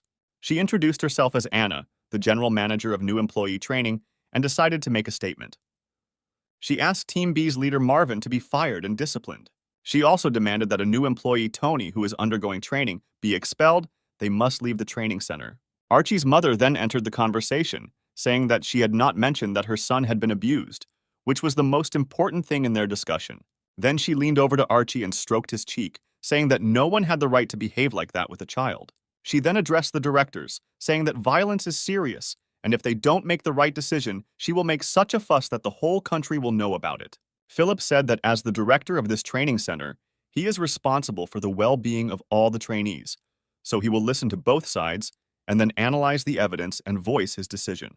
He said that if they are not satisfied with something in his judgment, or there are objections to the decision he made, then the parties should speak out right now. Archie and his representatives said they had no objection. Marvin and Tony looked at each other. They then stated that they also had no objection. Philip then read out a statement from Archie, in which he said that Team B's leader, Marvin, had provided Tony with the assessment test questions, and then he asked if the party had evidence. Archie said that all the staff at the training center have first-class education, but no one on Team B, including him, has a perfect score. Only one person on Team B got a high score. He then pointed out, without saying, that he had not even attended university, and therefore there was no way he could have passed this test with flying colors. Then Philip said that Archie's statement was circumstantial evidence based on speculation. Archie was quite unhappy with this answer. Philip then said that they needed to look at the second issue. Archie accused Team B's leader, Marvin, and intern Tony of being graded unfairly because they had some kind of relationship, and for the same reason Archie was stripped of his position as team leader. The chief said he also believed that only circumstantial evidence was provided here. Archie had no choice but to agree with this. The manager was tired and sighed, realizing that there was nothing significant here either. However, even if these accusations are circumstantial, they are reasonable doubts, and he then asked if Marvin had a rebuttal, because otherwise he will have no choice but to accept Archie's statement. Then he turned to his colleague and he completely agreed with him. Philip said that they listened to Archie's statement, and now he wants to hear from Marvin. He asked if he had evidence to refute his words.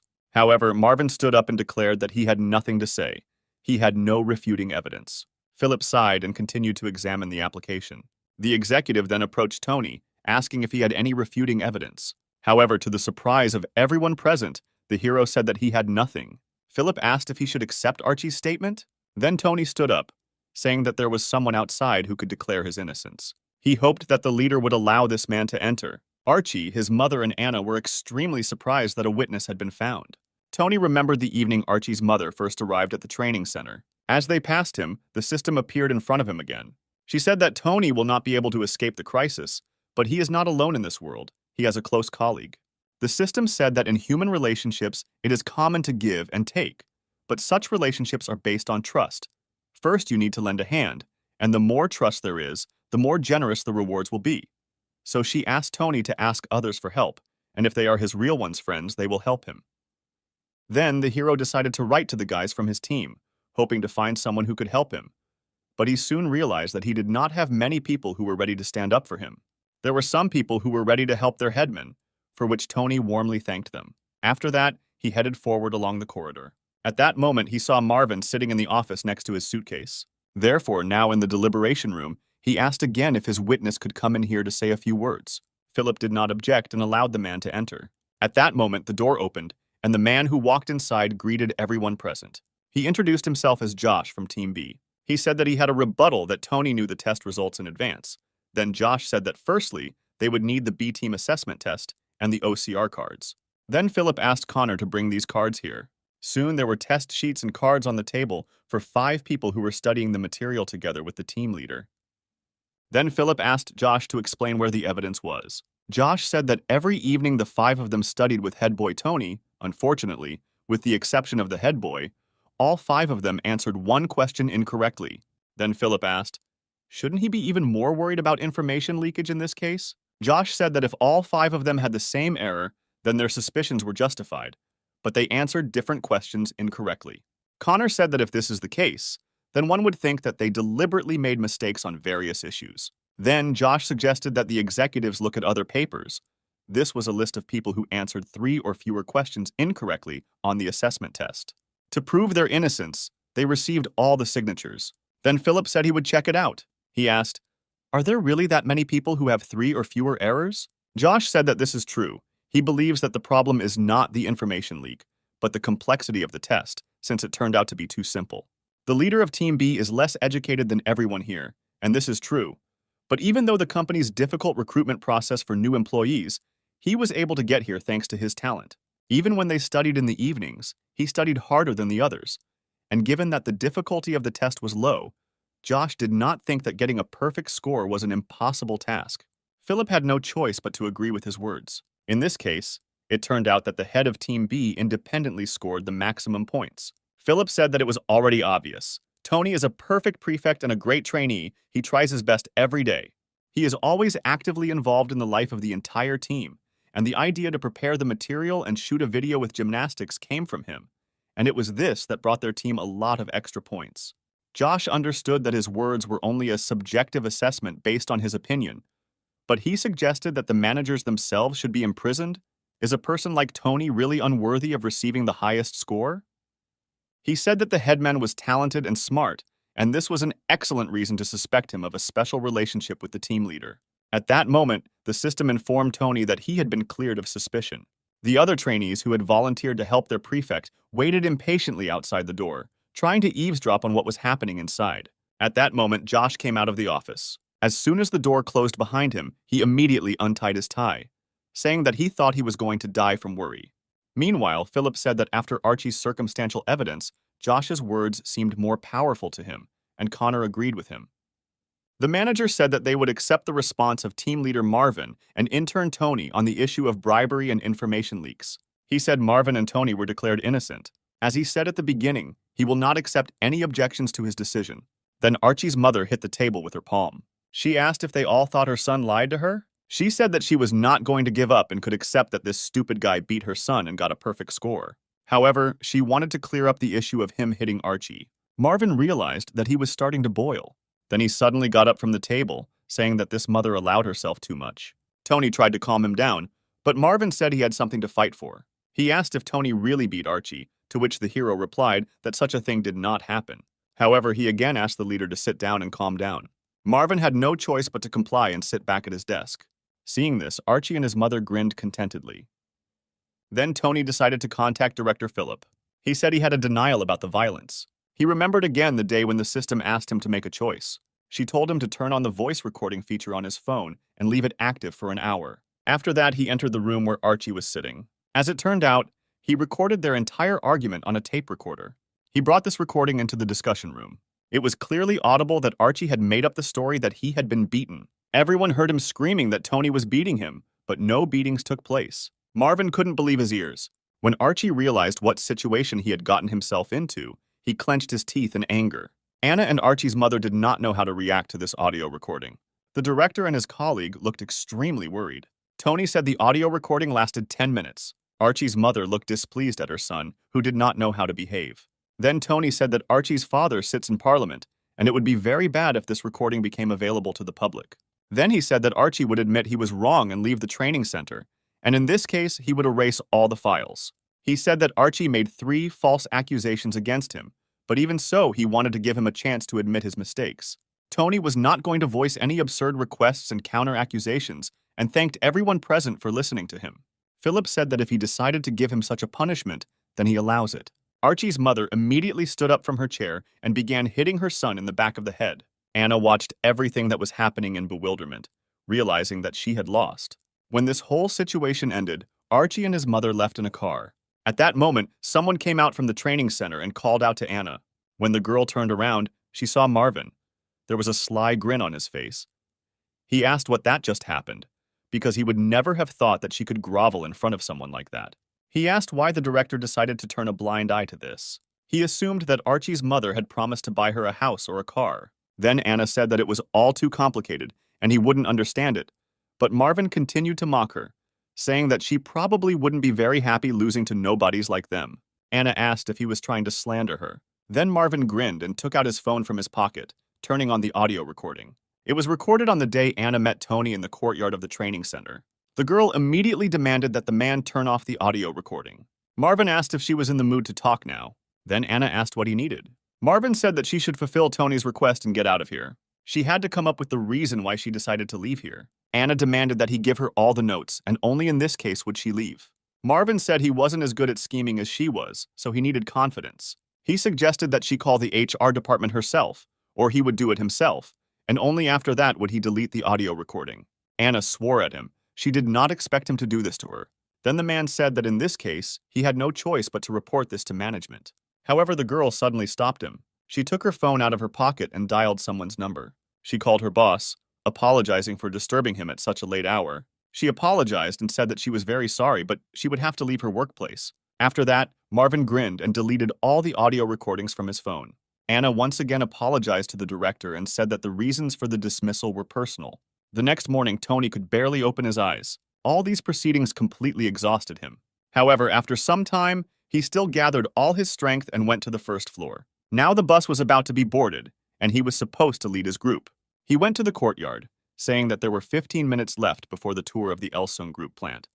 The journey would take 1 hour and 40 minutes, so he asked everyone to go to the toilet in advance. He said that Team B should go to the third bus. At that moment, a girl with short hair approached him. She extended her hand to him, asking if he was the same B team leader, Tony.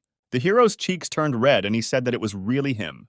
The girl asked why he didn't shake her hand, and then Tony fussed, wiping his palms on his suit, saying that his hands were dirty, and that's why he wanted to dry them first. After that, he timidly shook the girl's hand, asking who she was, because he had seen her for the first time, to which the girl replied that her name was Samantha. She said that as of this week she was leading Team C. Then Tony asked her what happened to the one who was in that position before her. Samantha said that initially they changed every week and was surprised that things were different in Team B. However, Tony said that this is not entirely true. Then the girl suddenly laughed sweetly. She asked how long he would hold her hand. Tony laughed awkwardly and let go of his hand, saying that he would remember that the girl's name was Samantha. The girl was surprised that he did not remember her, and wondered to herself if this was really the same Tony. The hero said that the girl came second in the intermediate test, and it was amazing. Samantha then asked if he was stumbling over his words on purpose. Tony scratched the back of his head awkwardly, saying that he was a little worried, so he couldn't put two words together. However, Samantha apologized, saying that she had been too pushy, and added that if Tony, like her, decided to apply to the strategic planning department, they would see each other quite often, so she decided to get to know him in advance. The hero was surprised to hear about the strategic planning department. At this moment, the system informed him that this department is the brain of the company, determines its future and important moments. Therefore, it is considered key. The expected profit in this department can be calculated indefinitely. Tony was extremely surprised that in this department, you can earn almost endless income. When Samantha saw that he was looking somewhere behind her, she turned around, thinking that someone was standing behind her. She then turned to the man again, saying that tomorrow was their weekend, so they could go out to dinner in the city near the training center. She asked if it would be too burdensome for Tony. She said that she had thoughts on developing a strategy together for studying at the training center in order to get into the strategic planning department. You need to be in the top 5 in grades. She asked the man to think about it and hoped that he could give her time. Then she handed him a piece of paper with her phone number written on it. She said that there was nothing wrong with sharing information for those trying to get into the best department, and Tony thanked her for that. She then said that it was already time for boarding, so she needed to take care of her team. Tony sheepishly said that he had to go too. When the girl left, he continued to look after her. Samantha turned around and said that it doesn't matter what her colleagues are doing now, because their alliance is above all. Tony smiled at her and pressed the piece of paper with her phone number to his chest. At that moment, a man peeked out from behind a nearby bus, observing the conversation between Tony and Samantha. As he watched the girls leave, his cheeks turned red. When Tony returned to his room, he began to reflect on the fact that Samantha's intentions did not seem to be the purest. However, he did not understand why she decided to contact him. He was very worried about this whole situation. Meanwhile, Samantha went to the board where the test results were posted. She noticed something strange. Tony's name was both at the beginning and at the end of the list. She couldn't understand why a person with the same name scored differently. The only information she had was that the grandson of the Elsung Group chairman, Tony, was at the training center. However, she knew she didn't have enough information and needed to look into the situation more. Still, she decided she had learned enough and wondered if the company had pushed the chairman's grandson to last place. In the evening, Tony did not put on his casual clothes and went to room B20. It was he who opened the door, asking what he needed, because he had already said that he had the weekend and was not going to go anywhere. However, Tony still went out and went outside. Josh asked him if he was really inviting him to dinner. However, the hero was silent, which made Josh very wary. Meanwhile, Tony was wondering what Samantha's real goal was. The girl herself said that she was too persistent, since she decided to meet in advance. Tony knew he should aspire to be in the strategic planning department, but he didn't understand if Samantha really chose him as a partner because they took first place. He remembered her words that their alliance would be above all else. The hero decided that it was too early to show that he suspected her of something. He wondered if she was trying to defeat him in order to get ahead. However, she could also regard him as an outside observer. This girl was smart and quite impressive. All this time, Josh did not understand what was happening. He asked the headman why he was behaving so strangely. When he again didn't get an answer from him, he suddenly ran up to Tony and grabbed him by the neck, starting to laugh and asking how long he would ignore him. When the guys finally started talking to each other, Tony asked what he had been thinking about all this time. As it turned out, the headman didn't even notice that he was ignoring the guy. He said Samantha invited him to dinner. Josh was extremely surprised because Samantha was the new head girl of Team C. She was the same girl who took second place in the intermediate test. Tony noted that the guy was talking too enthusiastically about her. Josh suddenly hesitated and asked Tony why he was looking at him like that, because everyone knows that this girl is called the goddess of the training center trainees. As it turned out, she was called that from the very beginning of her stay here. When Josh started praising her too much, Tony asked him to stop. Then Josh asked him when they were dating. Tony said that he would have their meeting right now. Then thoughts began to come into Josh's head that Tony took first place, Samantha took second, and he took third. Then he asked if a strange coincidence of circumstances was to blame for everything. Tony said it was not a coincidence, but an alliance. He asked Josh if he had thought about joining the strategic planning department. Josh asked why he was asking him so suddenly whether the strategic planning department was the main target of this dinner. Tony then said that Samantha originally planned to meet only him, but he didn't really want to, so he asked Josh to join. Josh is also at the top of the list, so he decided to call him. He apologized for not saying so right away, but Josh said it was okay. He said this has been his goal since he entered university. Tony chuckled, realizing that he had actually just made it up. Meanwhile, Samantha was already waiting for Tony near the entrance to the cafe. She was a little upset that he was late. Soon she saw Tony coming around the corner. She was delighted and immediately wanted to get up and go to meet him. However, a moment later, another guy came out after him, whom she saw for the first time. This circumstance upset her quite a lot. Tony greeted her, but Samantha said she thought Tony would come alone. The hero said that he thought that Samantha would not come alone. Soon all three went to the cafe and ordered food. Tony didn't understand what was happening or what Samantha was thinking. Then the hero turned to her, saying that having dinner with her was a big part of his life. The girl said that his feelings were mutual. She said that she was very glad to meet such a talented man, and it was a pity that they were having dinner in such an inconspicuous place. She thought that Tony had never eaten anything like that. Tony and Josh were surprised by her words. The hero looked at the girl carefully, trying to understand what she meant. Samantha said slightly indignantly that they took first and third place in the midterm test, and it was amazing. Tony did not say that they tried very hard. She herself took second place, and this was also a very worthy result. However, Samantha did not answer anything. She just silently continued to eat her food. Soon it was late evening, and all three left the cafe. Samantha said that Tony's team seemed to have become a family, and Team C had already earned a reputation. Despite the incident that happened last night, the trainees do not know everything. And this is not just one incident. She remembered a video where some guy was recording gymnastics for a team. People said that he showed excellent results from the first day. There were 5 people in the video. This made the training director very angry, so Samantha asked if Tony knew that the entire C team treated him like an upstart because none of them thought of filming this gymnastics first. As a result, everyone in Team C was deducted a quarter of a rating point, so they decided to change the leader. Tony said he was sorry, but Samantha said he was the reason she got the job. Then Josh asked if this meeting was organized to study competitors and remove obstacles to the owners of strategic planning. Tony tried to stop him, but the girl said that she had nothing to hide and added that there was some truth in this. She wondered what the person who could beat her in testing was like, and wanted to meet such a person in person. Then she heard again about the night incident involving him, and she became even more interested. Her desire to find out from Tony only grew. This was precisely her motive. She is seriously aiming to get into the strategic planning department. She was wondering what the guys thought about it.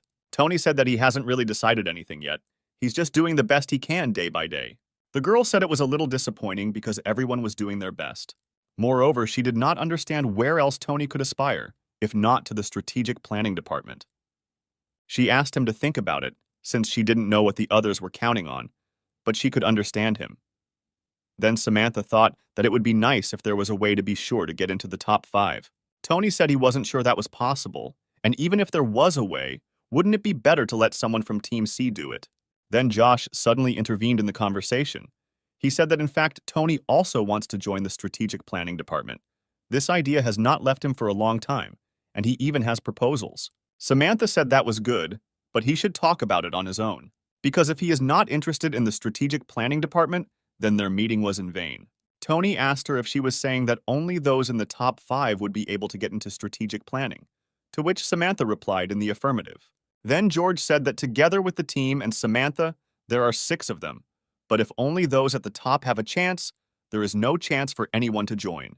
The girl said that not all of them will be able to do this. After all, they are rivals. Josh didn't understand what she was talking about, so Tony explained to him that she wanted them to split up. Samantha offered to hold negotiations at her place. As a former cheerleader, she has certain advantages in mass games. Her leader also said that she would become a female commander.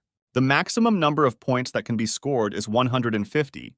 If a person acts as a female or male commander, he will be awarded an additional 50. So she set herself first place with the help of bonus points. She said that she would give Tony the position of male commander, and in the future, it would help him strengthen his position as a top trainee. Then the hero asked what she wanted in return, offering this because in any case, she would take first place if he did not become commander. Then the girl took a sip from her glass. Then she said that she wanted to join them and asked to be accepted as a participant. Tony was extremely surprised that she wanted to become part of their team. If you think about it like that, everyone in the top 6 is part of their group except for the intern in second place. Then Tony guessed that what she really wanted to do was keep an eye on them. Personally, he didn't care whether she joined or not, however, he had to know how others would react. He said that he would ask the group members what they thought about this, because he was not the only one to make such a decision. Then they promised to contact each other a little later. When Tony returned back to the training center, he spoke with his trainee about who wanted to join the group. He said it was Team C's leader, Samantha. One of the interns was extremely happy about this news and said that he definitely agreed. The girl was also very happy, saying that Samantha is the goddess of the training center trainees. The man supported her, saying that she got everything, both intelligence and beauty. He asked where she was now and asked to bring her to them right away. However, Tony stopped him, saying that she would not join them just like that. She would make him a male commander in the mass games. Then one of the trainees said that it didn't matter because she herself asked to join their group, and she was very envious of her beauty and femininity. The other girls also agreed with her. Thus, the entire team agreed that Samantha would join them.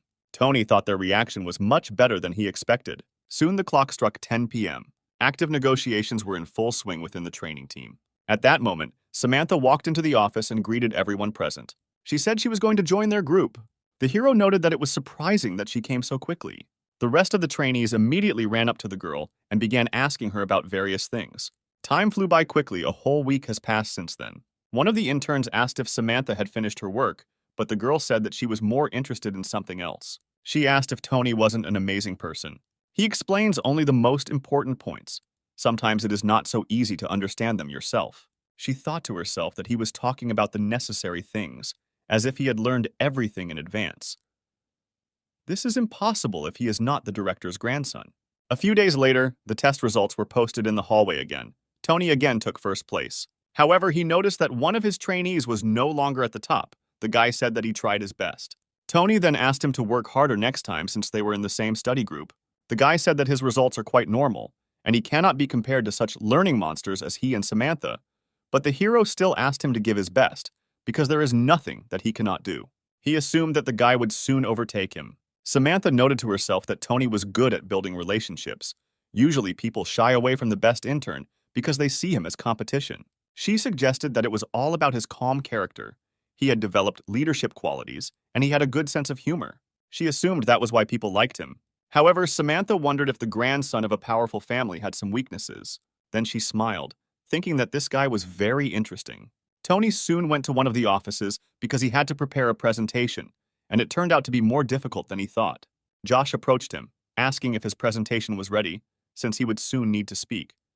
When he realized that Tony was not ready yet, he offered his help, but the guy said that he had to handle it on his own, but thanked his friend for his help. The hero was frantically trying to figure out what to write on the next slide. He understood that all this was not so simple, but time passed. Suddenly, the system appeared above his head again, telling him that new products were available to him in the store. He was awarded 2 scoring points for maintaining first place in the top for 2 weeks in a row. The more honor points he had, the more rare items he could purchase from the store. In the store, he could choose to memorize all the functionality of PowerPoint or create the perfect presentation. Tony was pleasantly surprised by such a good selection of products. Soon it was time for the presentation, and Tony made it a success. Josh said he did a great job, and the rest of his team supported him as well. The guy suggested that the headman would again take first place. He said that Tony did a great job, and this was his first time, but the hero said that he was exaggerating and evaluating it subjectively. The hero thought to himself that this was not the first time. He learned a lot at a construction site. He conducted physical exercises in front of an audience of more than 600 people. He even got into an argument with someone he just met about the amount of construction work, sometimes requiring him to work hard for days to get paid. It was necessary to always remain confident. It was necessary to believe that he could combine everything, hard work and a sense of responsibility.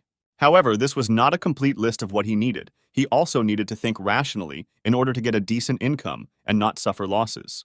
Compared to him, his colleagues are not so developed in the social aspect, but they will soon get used to it. He was just lucky, because people from various circles in which he knew since childhood helped him a lot. But at the same time, he is also worried about something else. He has come so far, remaining first in the top. But he wondered whether he would be able to reflect his successful activities in the training center in real life. He understood that he would definitely not be able to do this, since everything would not always work in his favor. But he decided that he would get used to it. Soon, a meeting of graduates from different universities took place at the training center. Tony sat in the stands and watched what was happening. At that moment, Marvin approached him and asked why he was here alone. He said that Tony should return to the office since he was not on the list of university graduates, but the hero said that this was not necessary. The manager told him that education was not the main thing, and therefore there was no need to be so upset, but Tony could not help himself. Then Marvin sat down next to him and asked him to go somewhere with him. Tony didn't understand where he was taking him, but Marvin said that he just had to listen to him because he was his boss. Soon they left the training center into the courtyard. Marvin told him that the director of the Elsung group really likes swimming pools and saunas, which is why each of his buildings is equipped with them. Then he invited the guy to go to the sauna with him. He said that the reunion would last another 2 hours, and they had nothing to do there for that long. But Tony asked if it wouldn't be weird to spend so much time in the sauna. He said that this was quite unusual, since he had previously only used the pool and sauna at a construction site. Marvin said that there are not many water signs in the director's horoscope, so when the company was first founded, there were incidents. It was funny, but such a large company makes decisions according to Chinese feng shui and the position of the stars. Thus, Tony agreed to go with his supervisor to the sauna. The man noted that the trainee has a fairly strong body. Tony thanked him and said that Marvin had a nice body too. Marvin said that he needs to pay more attention to his physical fitness, since he is no longer young, and working in the sales department is not so easy. He was invited many times to drink to get a discount. Taking this opportunity, he decided to offer Tony something. He asked him to come to their sales department and promised that he would teach him everything. The hero was a little surprised by such an unexpected proposal. Then Marvin said that he did not need connections with his classmates for this. He said that for this it does not matter where he comes from or what he has done. It is enough that he is diligent and hardworking. Tony then apologized and said that he still needed time to make a decision. Then he fell silent for a while. After that, he covered his nose with his fingers and sank under the water. Underwater, he saw the system window again. She announced to him that he had completed a hidden mission. He defeated the new program and could now cure his back. As a reward, he received a healing elixir that could cure all ailments. Soon after, Marvin and Tony headed to the bathhouse. Marvin decided that he should voice his proposal again. He said that Tony was guaranteed to succeed if he worked with him. He would make sure of it. However, the hero said that he doubts, and for good reason. Marvin asked him the reason for his doubts. Tony said his goal was to get into the strategic planning department. Marvin was surprised by this answer, but Tony showed with his entire appearance that he was determined. After this, the men went into a cold bath, and Marvin said that it was not worth joining this department since this work would break him. He said that most people got there through connections, and most likely no one would help him. In his opinion, the strategic planning department would not take him anywhere in life. He insisted that Tony should not overthink it, because their world is not as enchanting as it might seem at first, especially the strategic planning department. Where all the elite gathered, he once again asked the guy to come to him, since in the sales department he would at least be peopled and will appreciate his work. Tony said he would take his words to heart and then asked why he knew all this information so well. Marvin said that at first he too wanted to get into the planning department, and then he saw and experienced what the elite were capable of. He graduated from the center in 4th position at the top, which is why he got the chance to join the planning department. He then asked Tony if he knew that to join this department he had to work in each position for a year. Martin himself failed the final selection, wasting a whole year. He said the reason for this was his education, having graduated from a less popular university than those he competed against. Then Tony thought about what was happening to university graduates. If that was the case, then he now understood why Marvin was so eager to promote the sales department to him. However, he thought that he could get there at any time, while there was only one chance to join the strategic planning department. He was sorry to upset Marvin, but he had already made his decision. He was determined to get into the strategic planning department. Soon a new school day began at the training center. One of the interns was sitting in room 127. At that moment, a man came to him and asked if he had joined the company. When he realized that the guy did not recognize him, he said that he was an assistant manager, and his name was Chester. However, the guy didn't know where he knew him from, as it turned out. This trainee was a 3rd-generation employee of the Elsung Group. Tony, he got a place in the company thanks to the vice president of his father, and at the moment, he occupied the last place in the top. Chester said he once saw him at Jix University for a study meeting. However, Tony didn't want to listen to him. He asked him not to pretend that they knew each other and not to talk nonsense. He said that the others should not know that he was here. Chester honestly said that he understood everything, adding that he never thought that he would meet Tony here in this way. Then Tony asked him to stop sucking up and asked him what he could teach him. Chester said he had a couple of exam questions left over from previous years, but Tony was more concerned about where he could have fun. When he realized that Chester did not know the answer to this question, he said that it was of no use. He then sent the man to buy him something fizzy. When Chester left, Tony cursed under his breath. Not understanding why he had to endure this, he wouldn't even get the position of director. He understood that his grandfather was going to pass his place to his father, and his father was too greedy. Then he suddenly thought that Chester could be one of his father's men. Meanwhile, Chester went to the board on which the test results were hanging. He saw that Tony's name was in 1st place. He was happy for the young master and thought that the vice president would be happy to hear that he had once again taken 1st place at the top. Soon, one of the employees went to the vice president to report that Tony did not take 1st place in the top for the 1st and 2nd weeks. He said that giving him some exam questions in advance was a good idea, to which the man replied that his only son gave him so many problems, but now he seems to have settled down. Then the man asked him how the director was feeling. The man replied that, unfortunately, he was in good health. The doctor said that the old man would live at least another 10 years. The man was extremely annoyed that he was holding out for so long. Then the man said that doctors always say something like that, but perhaps the director is hiding his real health condition. The man said that he must collect as many shares as possible and obtain the rights to manage the company. He said that they are purchasing them little by little, using close partners, but this will take some time. Meanwhile, preparations were in full swing at the training center. The trainees brought flags of different colors to their headman. Samantha asked each of the trainees to take 2 flags and compare their order with the picture. Tony said that in this case you need to take the flags in the required order. Then Samantha suggested that they first watch a video from last year, and based on it, they would practice, and they should also try to add some new color. Tony suggested moving as they planned, confident that they could handle it. The trainees shared his sentiment, saying that together they would succeed. Thus, preparations for the games began. Samantha and Tony showed the trainees how they would perform. Before practice began, Tony, as the team leader, distributed his points among his teammates. The other trainees were glad that they were not in the position of their prefect. Everyone else would practice tomorrow, but now they needed to sort out the flags. Soon Tony spoke to them over the loudspeaker. He again asked them to make sure that everyone took 2 flags. All of Tony's comrades expressed great gratitude to him, probably in large part due to the division of points. The practice went smoothly, but that didn't mean they didn't have any problems at all. One of the interns approached Tony, asking him to take this activity seriously, but the guy wondered who he was to tell him what to do. The intern didn't know what to do because this situation was not an easy one, so he decided that he would simply call the headman. He said that his namesake was not doing anything and was just playing on the phone. Then Tony said that he would definitely talk to him. He completely headed to the corner of the hall where his namesake was sitting.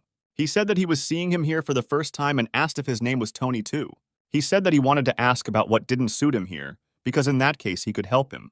Then Tony simply asked to be left alone, and the headman said that in this case, it would be better for him to simply kick him off the team. Tony was surprised by this answer. Then the headman said that he would carry him out and say that he was wounded. They still had too many people on the team. Tony was happy with this decision, asking if he would really take responsibility for the consequences upon himself. A few days later, mass games began. As expected, Samantha and Tony were the leaders. Almost all trainees participated in the mass games. Then Tony announced that the training center was launching its 68th mass games. He raised his hand up, calling out the command's battle cry. All this was closely observed by company executives and journalists. One of the managers turned to the director. He said the atmosphere at the training center was surprisingly pleasant. He added that there is great energy coming from these two commanders. Looks like they were worth paying attention to. Then Philip said that, apparently, Tony and Samantha would not leave others a chance to be in first and second place in the final selection. The manager was extremely surprised when he heard Tony's name. Meanwhile, new test results were posted on the board. Tony, the manager's grandson, discovered that his name was in second to last place. He did not understand why the same thing was happening for the third week. He could not believe that everyone else was doing nothing but studies. However, he understood that his father could not know about this. At that moment, his phone rang. It turned out that he received a message that his card limit had increased. He didn't understand why this happened and assumed that his father was in a good mood. Meanwhile, a meeting of management was taking place at the company, at which it was decided to watch a video of mass games of new employees, initiated by the founder of the company, El Sung Group. One of the men approached the director, Christopher, saying that Tony had taken first place in the top of the training center. He said he has a good chance of winning, with second place a whopping 18 points behind him. Christopher was very surprised that his grandson finally got the championship. He thought that he must have pulled off some kind of trick. Then another man approached the director, saying that he had been to these mass games. He said that he saw Tony for the first time, and he seemed to him a noble young man. He was impressed, because the guy sang well and successfully led the process of mass games. Christopher couldn't believe what the men were saying. The CEO doesn't waste compliments, so Christopher decided to see his grandson's success when he watched the video. He didn't understand when Tony had become a commander, but he thought that he had finally decided to settle down. Soon, the lights in the hall were turned off so that everyone could see the video recording. An image appeared on the screen that showed the beginning of the mass games. On stage were Samantha and Tony, who were the game directors. Soon the screen showed a close-up of Tony's face. Then the general director turned to the manager, saying that his grandson had a well-trained voice. However, Tony's father, Matthew, realized that this guy was not his son. Christopher wasn't very surprised because he knew that Tony would never get his head together. A person can't change that quickly. However, he was still curious about something. He wanted to know who this young man was, who was the namesake of his grandson. Then he remembered that he had met a guy in the bathhouse quite recently. He wished him luck in his endeavors. Then he realized that this was the same guy he met at the construction site, and he was glad that he came to the Elsung Group. When the meeting was over, the CEO said that he couldn't believe that Tony had grown up and become part of their company, and then he asked the CEO why he had hidden him for so long. However, to his surprise, Christopher replied that it was not his grandson. He said he knew the first-place winner personally. He then asked his son when the training center program would end. Matthew replied that it would end next week. Then Christopher decided that maybe he should take a look there. When Matthew was alone, he decided to call his son. He was extremely annoyed by everything that was happening. He asked his assistant to bring Tony to him right away. However, Tony was at that moment in one of the expensive bars. The bartender said that he ordered a statement for 2,470,000 won. Then Tony said that today he was treating everyone. His friends were glad that his card had finally been unfrozen. He told the bartender that he would pay the entire amount at once. However, when he swiped his card, something went wrong. The bartender asked him if he had another card, since the system wrote to him that this card was blocked. Tony said that was impossible because it was his father's card, and then handed him another card. However, the ATM again refused to accept the card. The bartender reported that this card was considered lost. Tony didn't understand what happened to his father, because he had just recently raised his limit. Then the bartender asked if he had another card. When he realized that the guy did not have work cards or cash, he said that in this case, he would call the police. Soon it was time for the excursion, and all the trainees went to the mountains. The guide asked to be notified in advance if someone was unable to participate in the hike due to health conditions. Tony sat with Marvin. The leader asked him how he felt at the end of the training period, to which the hero replied that he was very satisfied. Marvin said that it looks like he will stay in first place until the very end, which is impressive, but the hero said that there is still one more step left. Meanwhile, Samantha stared blankly out the window. The rest of the interns were chatting happily among themselves. In the evening, the bus arrived at the right place. Tony informed his team that it was dangerous to walk at night, so the trainees had to always stay in pairs. Soon, all the trainees went to the mountains. The hero turned around to look at his team again. All the trainees obediently followed him and Marvin. Thus, the guys climbed the mountains for some time. At some point, Tony felt a sharp surge of fatigue. Then he suddenly stopped. Unable to breathe, Marvin immediately grabbed him by the shoulders, asking what happened to him. Then Tony suddenly said that his back hurt very badly. The next moment, he screamed in pain, unable to bear these sensations. They were forced to stop, and then Tony told Marvin about his story. The man asked how long he had been living with all this and if he had any painkillers. He asked Tony to talk about the fact that he had an inflamed back right away next time, because you can't go camping under the influence of pills. But the hero replied that refusing to take part in a camping trip due to a health condition is equivalent to disqualification. There was a choice. He turned to Marvin, asking him to close his eyes to this situation if possible. The manager then asked if he could continue, to which Tony replied that he would have to do so. He said he would reach the top again. However, he once again asked Marvin to do him a favor and pretend he never saw it. Then the manager asked him why he even agreed to such distances. Tony thought to himself that if he gave up now, he might not have to start at all. After some time, he realized that his back was starting to hurt again. Apparently, the analgesics were gradually wearing off. However, he couldn't give up now. He had to endure until the end, even if it hurt too much. Thus, he was able to reach the top of the mountain with Marvin and took a memorable photo there. Soon, all the trainees returned back to the training center. As the training came to an end, Marvin took to the stage to reward those who had achieved amazing results. He asked some people to come on stage. Among them was Samantha. Tony also stood up from his seat. Thus, Tony, Samantha, that guy Oliver who was watching the couple a few days ago, Josh, and another intern from Tony's team came onto the scene.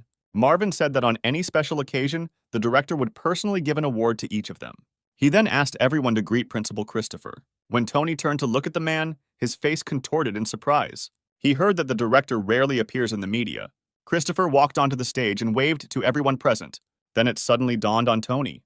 He remembered the day when he took a sauna with some old man, and now he realized that this old man was Director Christopher himself. Tony looked at the man in surprise, not knowing how to behave. Samantha looked at Christopher with respect. She thought to herself that she returned here after 10 years, being indebted to him. Marvin said employee Tony received an award for his persistence in maintaining the top spot during the center's new worker training program.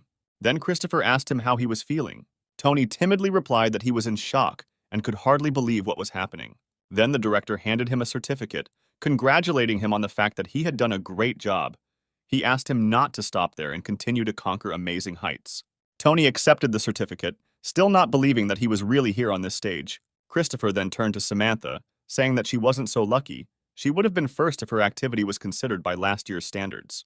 However, he asked her not to lose her desire for the best, because their company needs more talents like her. The girl thought to herself that everything happened only because of Christopher's support. Thanks to him, her heart disease was cured. She thanked the director and accepted the certificate. This concluded the training center program for new employees. The interns went to their rooms to pack their things. Now Tony could only wait for the results to find out which priority department they would be transferred to, based on their first, second, and third choices. Now he had 5 days left to rest. During this time, all trainees will receive information regarding assignment to departments. Tony knew he had only one thing left to do, and that was to use the reward he'd received for the hidden quest. Soon the hero arrived at the hospital where his mother was lying. He understood that he needed to hurry. He wondered if this elixir could cure his mother. However, he was also worried about what to do with his back. However, this was not so important, because if his mother was healthy, then worries about his back would disappear by themselves. Soon the guy stopped in front of the door of the oncology department. He took the elixir out of his pocket. As it turned out, a few days earlier, Hannah's doctor told Hank that the breast cancer had spread to the lymph nodes, lungs, and liver, and further treatment could not be continued at their hospital. Hank immediately shouted, asking what they meant. This was the best hospital in Korea. The doctor asked him to calm down, because the man was also a doctor, and who else but him would know what was happening to the woman. Then Hank was asked if there was really no way out.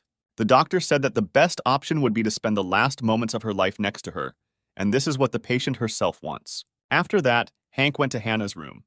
The woman asked him not to worry. She said that her sister would pick her up in 3 hours, and he needed to go home. However, Hank insisted. He said that he would pick her up and take care of her. He packed her things into a suitcase, sat her in a stroller, and said that they would go home. At that moment, Hannah's son entered the room. Hank was upset to see Tony there as he knew he would have to give him bad news. Hannah was also surprised to see her son there. The hero did not understand why his mother was suddenly being discharged. He then knelt down in front of her, and Hannah told him that she wanted to go home. But Tony asked her why she was in a stroller, because her treatment was not over yet. Hannah smiled forcefully, saying that she had some reasons for this. However, Tony did not want to listen to all this. He said that he could definitely fix everything. Then Hannah hugged him tightly and held him close. She cried, saying that she was very sorry. When evening came, Hank called a taxi so he could ride with Hannah alone. The woman asked why he asked to go separately, to which the man replied that he wanted to discuss something with her alone. Then he turned away from her. I don't know where to start, but he decided to tell it like it is. He proposed marriage to Hannah.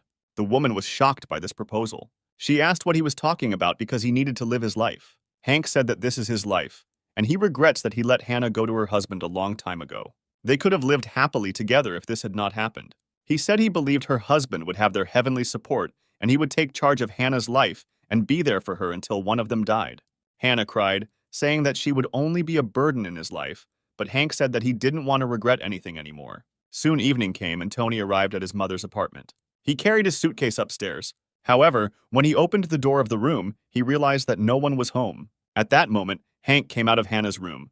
He said that she fell asleep after taking painkillers. After that, the men went to the living room. An awkward pause hung between them. Hank said he had to go but would be back soon with his things as he planned to live here for a while. Hearing this, Tony smiled and approved of the man's decision. He walked him to the exit, watching him get dressed. Finally, Hank turned around and addressed Tony. He asked him not to worry about his mother, as he would take care of her. After that, he said that he could call him if something happened. When Hank left, Tony went to the room where his mother was. He sat next to her on the bed, thinking to himself that she had been through a lot. Then he reached into his jacket. Soon he pulled out a bottle with a multicolored liquid. He said that he wanted to give this elixir to his mother. He tilted the bottle down, intending to give it to Hannah, but it didn't flow. Tony examined the bottle carefully, not understanding why the liquid was not flowing out. Then the system told him that the liquid would automatically flow when he brought it to the desired place of use. And then Tony again tilted the elixir to his mother's lips, after which the liquid began to flow. When the liquid touched her lips, his mother's bed suddenly glowed with a bright light. He intended to give his mother the whole bottle, but when she drank half, the liquid stopped flowing again. The system told him he had used enough and asked Tony to use the remaining amount to heal his back. Then Tony suddenly realized that the system knew that he would use the elixir to cure his mother, not himself. After some time, morning came. When Hannah woke up, she was surprised to find that her body did not hurt at all. She couldn't believe that this happened to her. It was like some kind of miracle. Tony watched his mother with a smile. He then addressed the vial, saying that he did not know who was responsible for all this, but he was immensely grateful to him. Soon after this, Hank arrived at the apartment. He still did not fully believe that the woman would be able to go down the stairs on her own. He suggested that he would carry her in his arms, but Hannah said that she was fine. She didn't understand how this was possible. At first, it seemed to her that she was completely asleep. Then Hank suggested going to the doctor and finding out what he would say. But for now, it was better for her not to strain herself. As it turned out, the study confirmed that all cancer cells had completely disappeared from Hannah's body. The attending physician accepted the results, although he had difficulty believing what was happening. Mr. Hank, being a doctor of another specialty, could not admit the reality of what was happening without proper medical explanation. But in the end, he had no other choice. He left the office and sat down next to Hannah and Tony, saying that miracles of course happen, but they need to monitor the woman's health very carefully. After a while, Hannah, Hank, and Tony finally got used to the current state of affairs. His life as a hero as a full-time employee began. He arrived at the headquarters of the Elsung Group head office. At that moment, one of the workers approached them, asking if the rest of the workers had received their salaries, because they were supposed to receive 3 million, as it turned out. He only received 2,210,000 won. Then Josh said him that the senior said that they receive 80% of the rate only during the internship. Then he turned to Oliver, who was the leader of Team A. The guy said his name was Clyde and said it was nice to meet the team leader. He said that here they were all practically 26, but Tony said that he was 25, explaining that he went to school early. Oliver said he turns 28 this year, studied abroad, and joined the company a little later. She and Clyde decided that they would take care of each other. At this moment, Albert, the director of the strategic planning department, approached them. He said they didn't have much time and asked everyone to go to the conference room. When everyone arrived, he welcomed all the workers to his department and said that he is not sure if they have heard about this. But the planning department accepts workers who have been in the Elsung Group company for 3 years, after which they decide which 5 people will stay. Then Josh said that he had a question. He was wondering what they should do for 2 years while waiting to be accepted into the department. Or he said that they all know what to do. Strategic planning is called the flower of the Elsung Group. Then he asked the workers what happens when a flower does not open its petals. Josh replied that in this case the flower is not able to reproduce. Connor said that without flowering there is no reproduction, and without reproduction it cannot grow, and this will cause it to wilt. The company must continue to grow for a future in the global market. A declining company will not survive. So everyone here needs to be willing to become a flower to join their department. They need to excel in several areas to achieve their goal. They cannot teach how to become a flower. Workers must achieve this on their own. Only personal experience contributes to real growth. Then he took out small pieces of paper rolled into tubes from his pen. He said that here are the departments in which the employees will work. They will have to choose one in reverse order of the evaluation top. Tony couldn't believe he was relying on chance. The first was Clyde. He said he made the 3rd team in life insurance sales. Josh said that he was assigned to the electronics quality control department of the Elsung Group. Oliver said he was in HR. Samantha said she was in the company's electronics and home appliances sales department. Tony wanted to announce the department he was in, but Albert stopped him. He said that he didn't have to say it out loud. There was still only one department left. He then addressed the employees, saying that in 2 months he would receive a report on their work and their progress from the heads of the department, on which they would rely to judge their abilities. Then Clyde asked what would happen after these 2 months. Albert said that they would be transferred to another department, according to today's principal. A few days later, Tony was sitting at the bus stop, waiting for his bus. However, before he stopped, a black car suddenly stopped. Hank looked out from there and said that he would give him a ride to the station. Otherwise, he would be late on his first day of work. He said he knew Tony's office address because he saved it on his phone. He was lucky that he works near his company. He also asked the guy not to worry. He said that he used to live in that area, and the guy can stay with them until he gets married. Tony said he's not worried. He's even grateful that he has a place to stay in Seoul. And if it weren't for Hank, he would have had to travel all this way alone or find a studio. Then the doctor asked him how his back was. The hero hesitated a little, not knowing what to answer. The day he gave his mother half of the medicinal elixir flashed back in his memory. After that, the system asked him to use the remaining remedy to cure his back. Tony obediently drank the rest of the elixir. Immediately after this, he felt that there was no more pain in his back. At that moment, he heard his mother's voice from behind the door. When he realized that his mother wanted to see him right now and tell him that she was feeling great, the system immediately informed Tony that he needed to hurry up and hide the elixir. A few seconds later, the woman opened the door and asked what her son was doing there. Now Hank said that if Tony needed painkillers, he could ask him for it with them, he might feel better. But it was only a matter of time. He said that he would not tell his mother about this, but the operation should not be postponed. Then Tony said with a smile that he would come to him soon to examine his back. Hank smiled and looked at the guy warmly. Meanwhile, the story moves to the branch of the life insurance sales department. Marvin walked up and down the department, not knowing what to do. Then he suddenly saw that a new advertisement had been posted on the stand, and immediately went there. He was very pleased to see Tony's name on the list of new employees in the department. At that moment, the branch manager approached him, and Marvin immediately addressed him. He said that they had a new employee coming in today, and he was bringing him up to speed. But the manager said that he had heard that he had lost a lot of money because he was forced to become a manager. Marvin said they got a capable worker in return because Tony is a very smart guy, and he wanted to show him around and teach him a thing or two.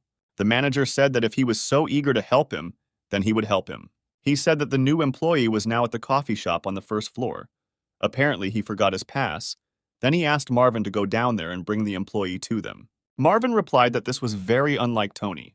When he went downstairs, he saw a complete stranger to him. Tony, the son of the vice president, informed him that he was now a new employee of the company. He serenely sipped his coffee and didn't even get up to greet the team leader, whom he remembered from the training center. Meanwhile, the story moves to the head office of the Elsung Group. Tony arrived at his place of work. As it turned out, Oliver worked there.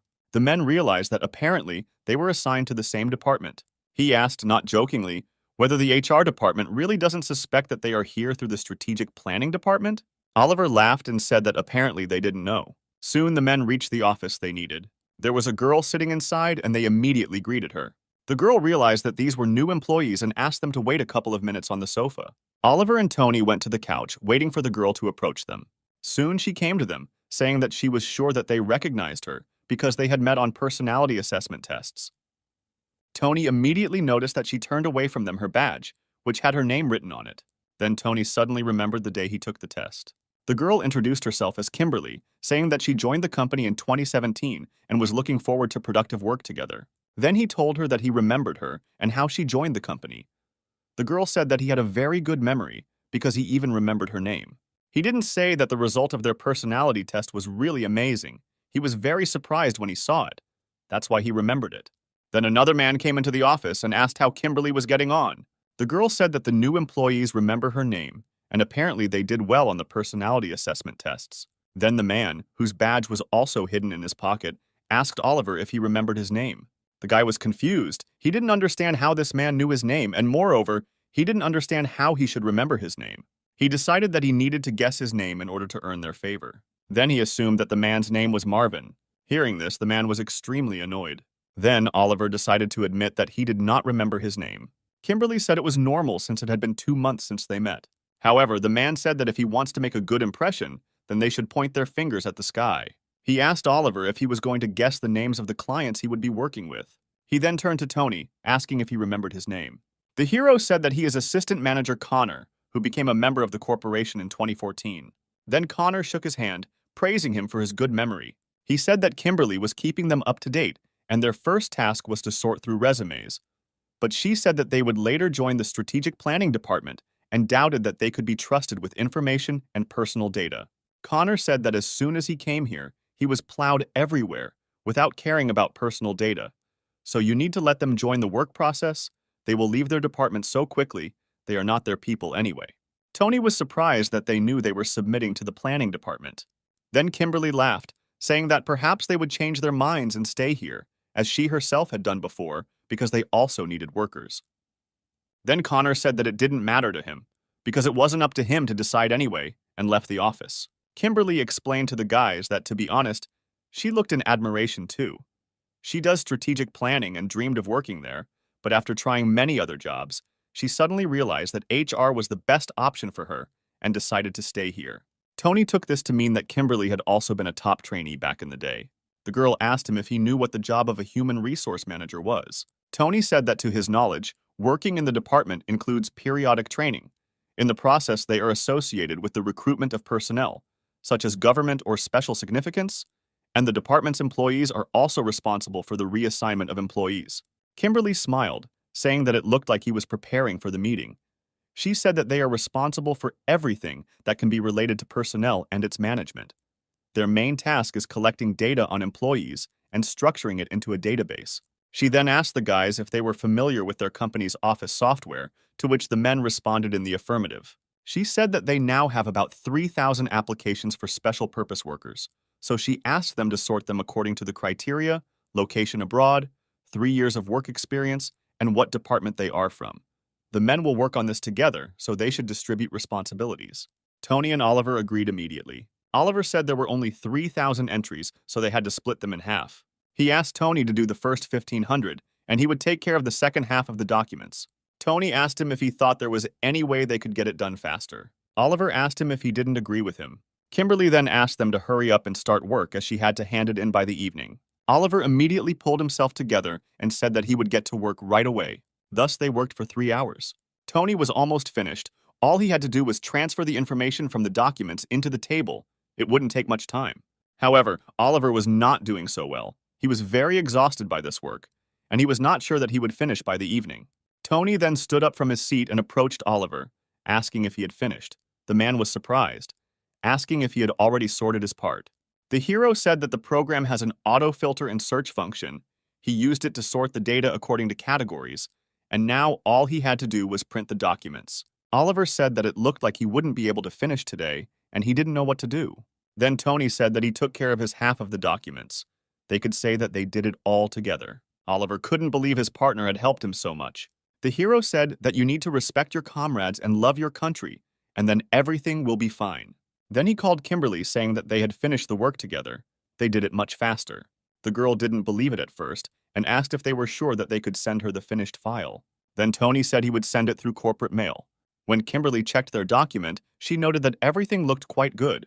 She told the assistant manager that the new employees were quite good. Connor chuckled and then asked them if they smoked. Oliver raised his hand and said he was smoking.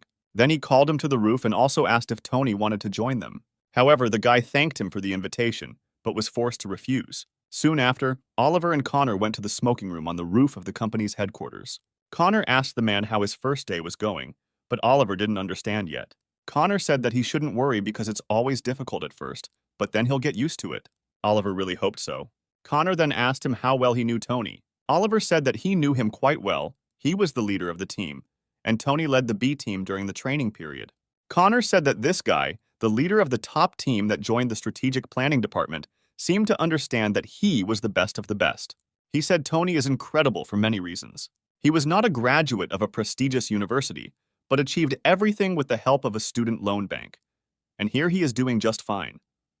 The only work experience in his life he acquired was physical labor, which is of no use in the office. Oliver couldn't believe that Tony had previously earned money through physical labor. Connor asked if he didn't know about it. Oliver said he had no idea because they only met him at the training center.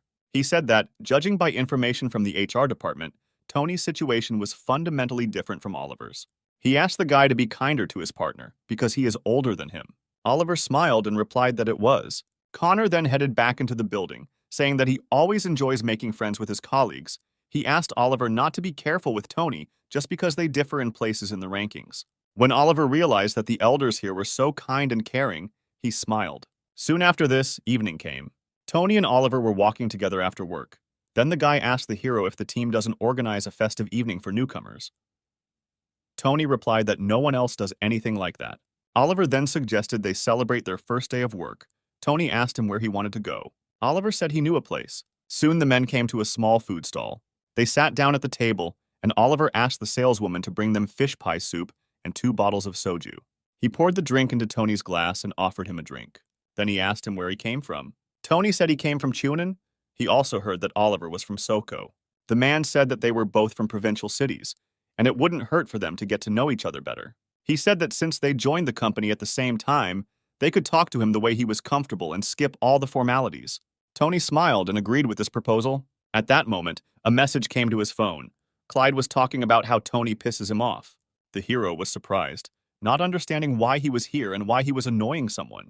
Then he said that he didn't mean him. He reminded Tony that he had an infuriating namesake. He explained that today, their boss from the training center signed a contract with a client regarding insurance. However, Tony was standing next to her. He loomed over her, crossed his arms, and bulged his eyes. The client immediately became indignant, asking why this young man was looking at her like that. As it turned out, in the end, the client did not sign anything, and thus the company lost $200 million. Then Oliver asked Tony what was going on.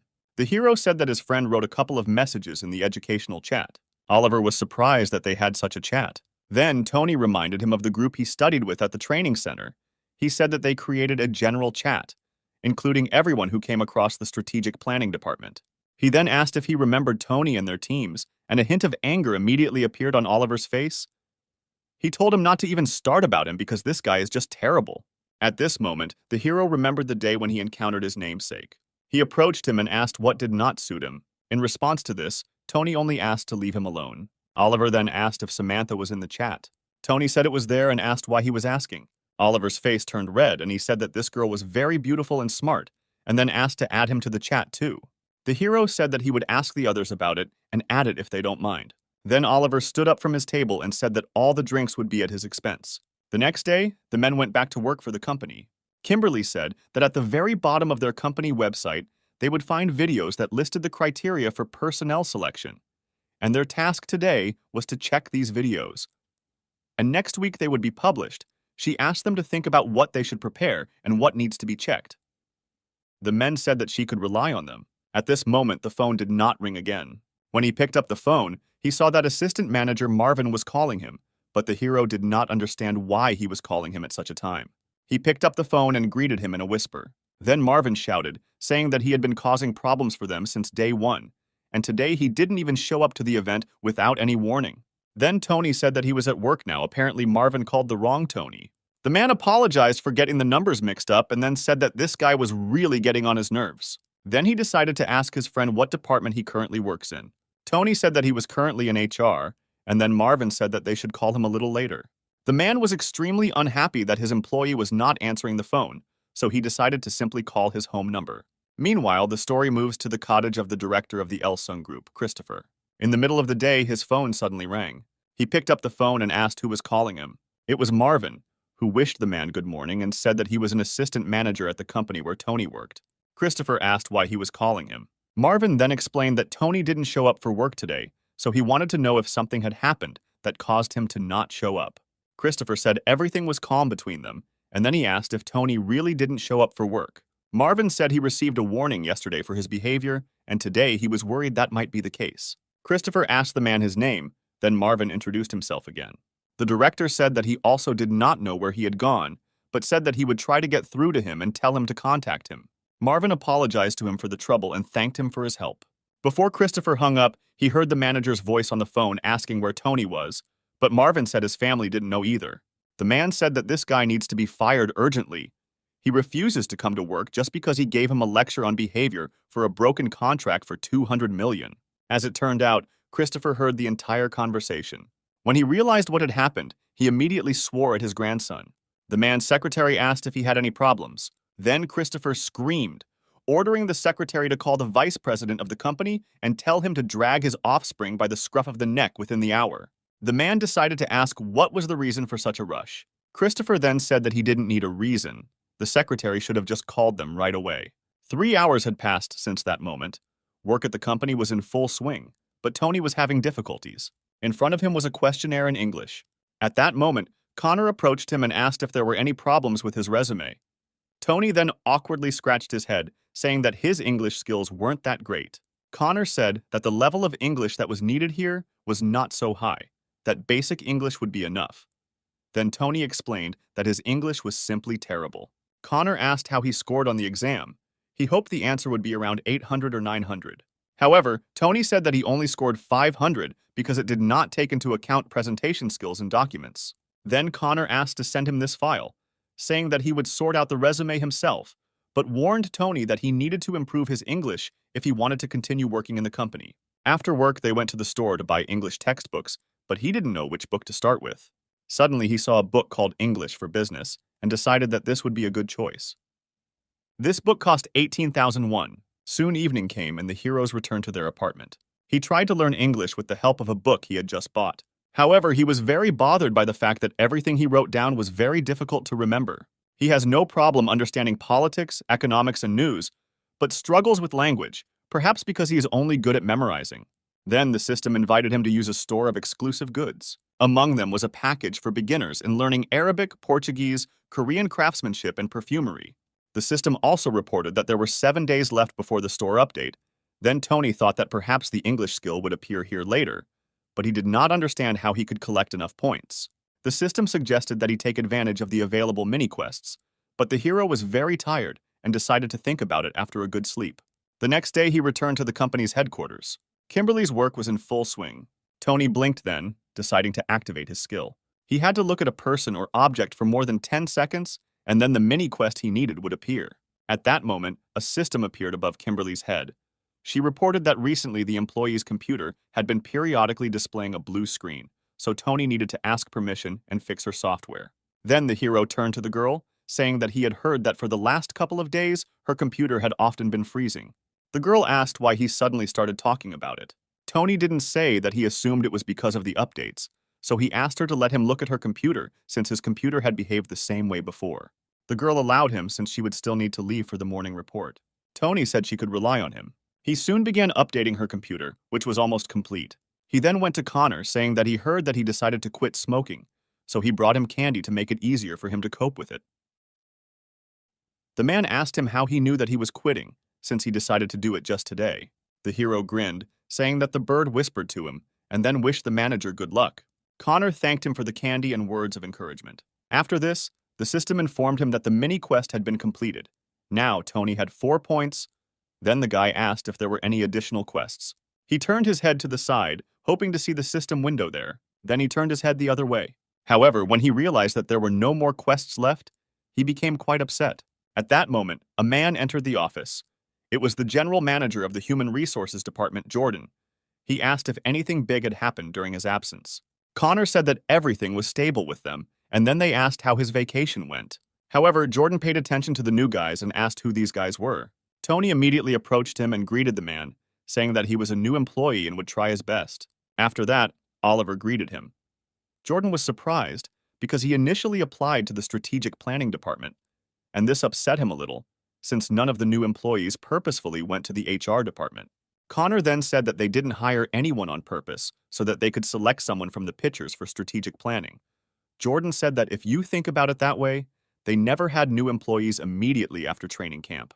It felt like it was just yesterday that Connor and Kimberly had decided to stay in their department. Even though they were applying for planning, time flew by very quickly. After the end of the period of working in the HR department under the planning department program, if the men find that they like it better here, then they should let Jordan know, because the Human Resource Management Department may be better than the planning department. Oliver couldn't believe his ears. Could he really stay here instead of going to strategic planning? Jordan added that this is not a place where they can stay by simply wishing to do so. Everything will depend on their work performance. Meanwhile, the story is again transferred to the house of Director Christopher. Even from the street, he could be heard screaming that he asked the men to come to him half an hour ago. He asked Tony why it took him so long and why he didn't show up for work. The guy said he was late at a friend's birthday party and asked his grandfather for forgiveness. Christopher asked if he really called that an excuse. Then Tony bowed again, asking his grandfather for forgiveness. Then Christopher took his phone and started calling someone. As it turned out, he called the HR department. Tony answered the phone and asked how he could help. Christopher introduced himself, saying that he was the chairman. At first, Tony couldn't believe that the chairman of the Elsung group was actually calling him. Kimberly and Jordan were also very surprised. Christopher then asked to transfer Tony to the company's construction department. Then the hero said that he was currently in the personnel department and clarified whether the chairman really wanted to transfer him to another department. Then Christopher clarified that he meant his grandson and once again asked to transfer him to construction work. The hero said that he would definitely do so, and before he could ask if the chairman needed anything else, the man hung up. Jordan asked him if the chairman actually called him. Hero said that the chairman wants him to transfer Tony from life insurance to the construction department. Jordan asked him why it happened so suddenly and why he called him personally. Kimberly said that Tony is the chairman's grandson. Jordan couldn't believe his ears. He didn't fully believe that they were talking about the SSS code name. Then they finally realized that the guy from the training center was the director's grandson. Meanwhile, Tony fell to his knees, begging his grandfather to forgive him. Christopher said that there was no need to apologize to him. He would transfer his grandson to a foreign branch anyway. He would work on a construction site in the Middle East for a year. Perhaps the heat of the desert would help him come to his senses. Tony couldn't believe that his grandfather was actually moving him to the desert. Then he said that he would definitely correct himself and would not make such a mistake again. They just needed to forget about everything this time. He fell at his grandfather's feet, begging him to leave him here. He said that he didn't like sand at all. Then Christopher kicked him, calling him a poor fool. The blow was strong enough that Tony was thrown to the floor. At that moment, the secretary approached him and helped him up. Christopher said that he did not help him because his grandson did not deserve help. The secretary had no choice but to fix it. He then left the room with Christopher. He asked the man to inform managers that they were working without lunch breaks due to the delay. Tony was left sitting alone in the room. When everyone left, he suddenly began to cry. Soon the next day arrived, and the heroes again went to work with the HR team. He said they had received annual leave application forms this month and asked Kimberly to let him distribute them as he had nothing better to do. The girl said that if he wants to do this, then she will only be glad.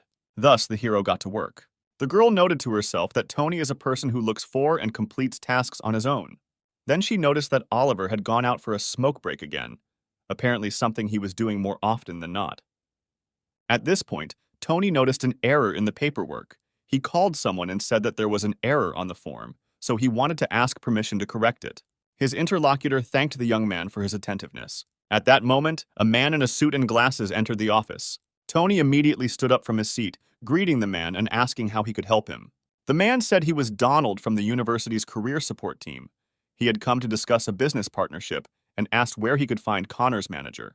Tony said that he had gone out for a while but would be back soon, and invited the man to wait for him on the sofa for a while. Donald sat down on the sofa and began reading something on his phone. Kimberly was worried about the manager not returning and keeping the customer waiting. Tony noticed this too, so he made Donald a cup of coffee and said that they had alerted the manager and he would be there in 10 minutes. Donald thanked him for his vigilance and for the coffee. Kimberly exhaled, glad that Tony was there. Otherwise, she would have had to do all the work. Shortly after, Oliver entered the room. He sprayed his clothes, hoping that this would get rid of the smell of tobacco. Kimberly noted to herself that he did not put much effort into his work. Shortly after him, Connor entered the room and greeted Donald, saying that he shouldn't have come in person, but thanked him for coming all the way. Donald said that Connor was a contractor and he was a subcontractor, so he couldn't help but come. He asked the man when the university's employment information session would take place. Connor said he thought it would be a good idea to schedule this meeting over the holidays. The active hiring starts in the second half of the year, around August, so they need to move things along quickly. Donald said that students should always think about their career, but it is up to them whether they become employees of this company or not. Before leaving, he apologized for putting them off work and said that they should talk outside, but before that, he would go to the restroom. Connor said he would be waiting for him. Before leaving the office, he called out to Tony. He thanked the guy for someone notifying him of the client's arrival, since he had completely forgotten that he had an appointment today. Tony said he was the one who should have thanked him. Soon after this, he resumed his work. At that moment, someone called into the office. Kimberly answered the phone and said that she heard that the part that the boss had designated was not mentioned. Then Tony realized that he should take this call. He picked up his phone and joined the conversation. He introduced himself and said that he was currently replacing Connor. As it turned out, Christopher called. He asked to urgently send the person to his office. Tony said that the request would be fulfilled immediately. Then Kimberly asked him who it was. Tony said that the chairman asked to come up to him. Apparently, he was going to call Connor, but since he was busy right now, he should have gone there. Kimberly then asked who answered the phone. Tony said it was him. The girl said that in that case, it was worth listening to him. After that, Tony went to the elevator. This was his first call from the chairman, and he was a little nervous. Soon he arrived at the desired floor, where he was met by the girl at the reception. She asked how she could help him, and Tony said that he had come from the HR department on a call from the chairman. The girl called the chairman, asking if he called the man, and touched the personnel, and then Christopher told her to let him in. After that, the girl smiled and said that Tony could come in. When the hero entered the office, he saw that his namesake was kneeling in front of Christopher, and he was shouting at him, saying that he would definitely go abroad. Tony begged for forgiveness this time. Then the hero attracted attention by saying that the chairman had called him. His namesake, kneeling, did not understand what was happening. The hero didn't really like the atmosphere in this room. Then Christopher told Tony to go with his grandson to the airport and buy him a plane ticket, personally put him on a flight to the Middle East, and let him return only when he had gained decent work experience. Tony pleaded with his grandfather again, begging him to forgive him. Then his father intervened in the conversation, saying that Tony was the grandson of the chairman, and he should pardon him. Christopher then wondered if he should really forgive him again. Pictures from the past, from 1970, flashed before his eyes again. The woman stood on the pier and screamed the boy's name, and tears flowed from her eyes. Soon a man approached her, and then the woman said that she could not find him. The man tried to calm her down and told her not to worry, because they would definitely find him. As it turned out, their child, aged 5, disappeared. And the woman said that she wanted to die because she saw no point in living without her son. After this, the story moves to the orphanage 2 years later. As it turned out, the couple could not find their child, and they decided to adopt another baby. They promised that they would take good care of him and raise him like their own child. Then Christopher thought that trouble had been following this man since his very appearance, and he was already simply furious. Then he turned to Tony, and both guys thought that the chairman was addressing them. He said Tony might be moving back to his place because of HR. The hero said that he understood him and left the office. Christopher then turned to his grandson. He said that the guy who just left was the first in the top. Then he asked his grandson what he thinks about when he sees him. However, Tony only lowered his head, not knowing what to answer. Christopher said that this guy shows that he puts a lot of effort into his work so that no one has to envy him. He achieves amazing heights. He probably works so hard that he only sleeps a couple of hours a day. He said that this guy was the captain of the team, and his grandson was just a cheerleader. Then he asked where he was in the top. Tony's father immediately scrunched his face when he heard this question. Christopher said that he was in last place, and yet he would have to inherit this company, and he doesn't even show up for work. Then Tony said that he realized his mistake and asked to give him another chance. He promised that he would work as hard as he could. Tony's father apologized to the chairman, saying that he would raise him better and try to make sure he didn't make any more mistakes. He addressed him as his only son, said that Tony was his only grandson, so he should be lenient. Christopher thought about his words. Then he said that he was giving him one last chance. Tony immediately became happy and thanked his grandfather for the chance. Christopher said that he gives the chance, but not his company. Tony made a big mistake here, so he needs to find a job somewhere else. Meanwhile, the story moves back to the HR department. To the surprise of everyone present, Tony, the chairman's grandson, entered the office. The hero asked what brought him here. He said that Mr. Chairman asked to be transferred to another division, so he came here to have Tony transfer him to Seoul. The next day, Samantha informed the hero that Tony, the grandson of the chairman, had transferred to their department. The hero was not very happy that they were laughing at his name again. Then he asked the girl what this guy had done this time. She said that an elderly couple came to their store and changed the channel for 30 minutes. It all looked like they were going to watch a movie. Then Tony approached the couple and told them to get out of here if they weren't going to buy anything. After that, they went to the information desk and complained about him. They said that the new workers have no manners at all, because of which Samantha and the entire workforce were called to gather together. Apparently, she would be scolded and lamented about how you can't be rude to customers. Tony couldn't believe that this guy was causing trouble again from his first day in the new department. After some time, he did something again in the middle of the conference. He said that he would go to the toilet for a while, but as it turned out, he never returned. Everyone was amazed at his behavior. Soon Saturday arrived, the story moves to the church. As it turned out, Hannah nevertheless accepted Hank's proposal, and they decided to get married. They invited Tony to their wedding. The young man noted that his mother was wearing a wig.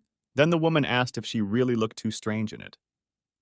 Tony said that it just looked unusual, and she herself looked very beautiful, and he would always support her, and he also hoped that she would find happiness with Hank. Soon the wedding ceremony began in the church, and the pastor appeared to tie the knot.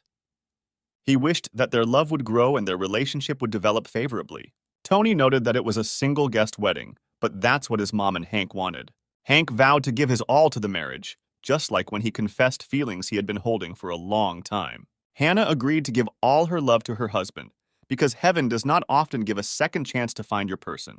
Then the pastor said that they should end the ceremony with a kiss. Afterwards, Hannah and Hank kissed. After some time, they appeared in the pastor's office. The man congratulated them, grinned, and said that he thought that Hank would remain a loner. Hank thanked him for taking the time to make the ceremony official, and said that they now owe him one. The man said that this was nothing, because it was time for him to retire soon anyway. Then Hank grinned, saying that there are a lot of people who rely on him. However, the pastor said he did not think the priest would approve of a second marriage being secured by a mediocre man like him. Hannah objected, saying that the man was her benefactor too. The pastor chuckled, saying that he was not such a benefactor, but he thanked the woman for her nice words and then asked what they were going to do now. The couple said they wanted to go to the cemetery where Hannah's ex-husband, Howard, is buried. The pastor was quite surprised by this answer. Hank said they should stop by and see him before going anywhere. The pastor sighed, not understanding how a person who was supposed to outlive them all could leave this world so early. Soon, Hannah, Hank, and Tony went to the cemetery, then told the guy that long before his father met his mother, he paid for his education at medical school. Hannah was surprised to hear this fact. Then Hank said that they had to leave the orphanage at the age of 20. They only had money in their pockets for the first months from the state, and medical school was expensive. So Howard helped him a lot with the payment then. Hank was surprised that he never told them about this. Hannah said he always said they were just good friends and nothing more.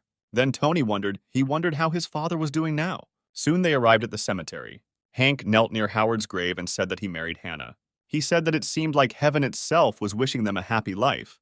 But the doctor said that Hannah was completely cured of cancer, and now Howard would have to support their new life. Hannah cried, saying that even before he died, he asked her to continue to live happily, and she will fulfill it. She will raise Tony and take care of him as she should. She will try to enjoy every day, if only he will support them.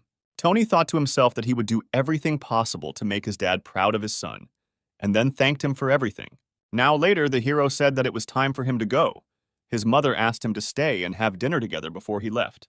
However, Tony said that they needed to prepare for their honeymoon, and he would only get in the way.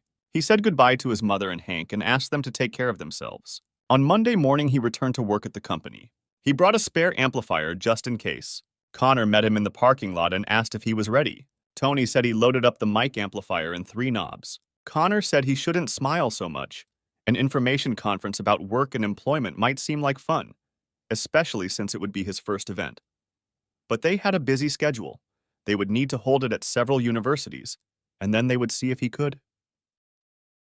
At the end of the day, Tony also smiled. Soon they arrived at Siawan University. Tony tried to adjust the microphone. He asked Oliver, who was helping him, if he could be heard. Oliver said that he could be heard perfectly. Tony then asked him to go to the other side and check the sound there. He suspected that he might be phoning.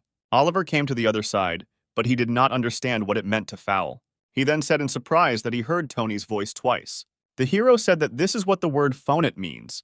Then he said that he needed to adjust something on the amplifiers and asked to wait a second because he needed to check the volume settings. Oliver chuckled, saying that there was nothing Tony couldn't do.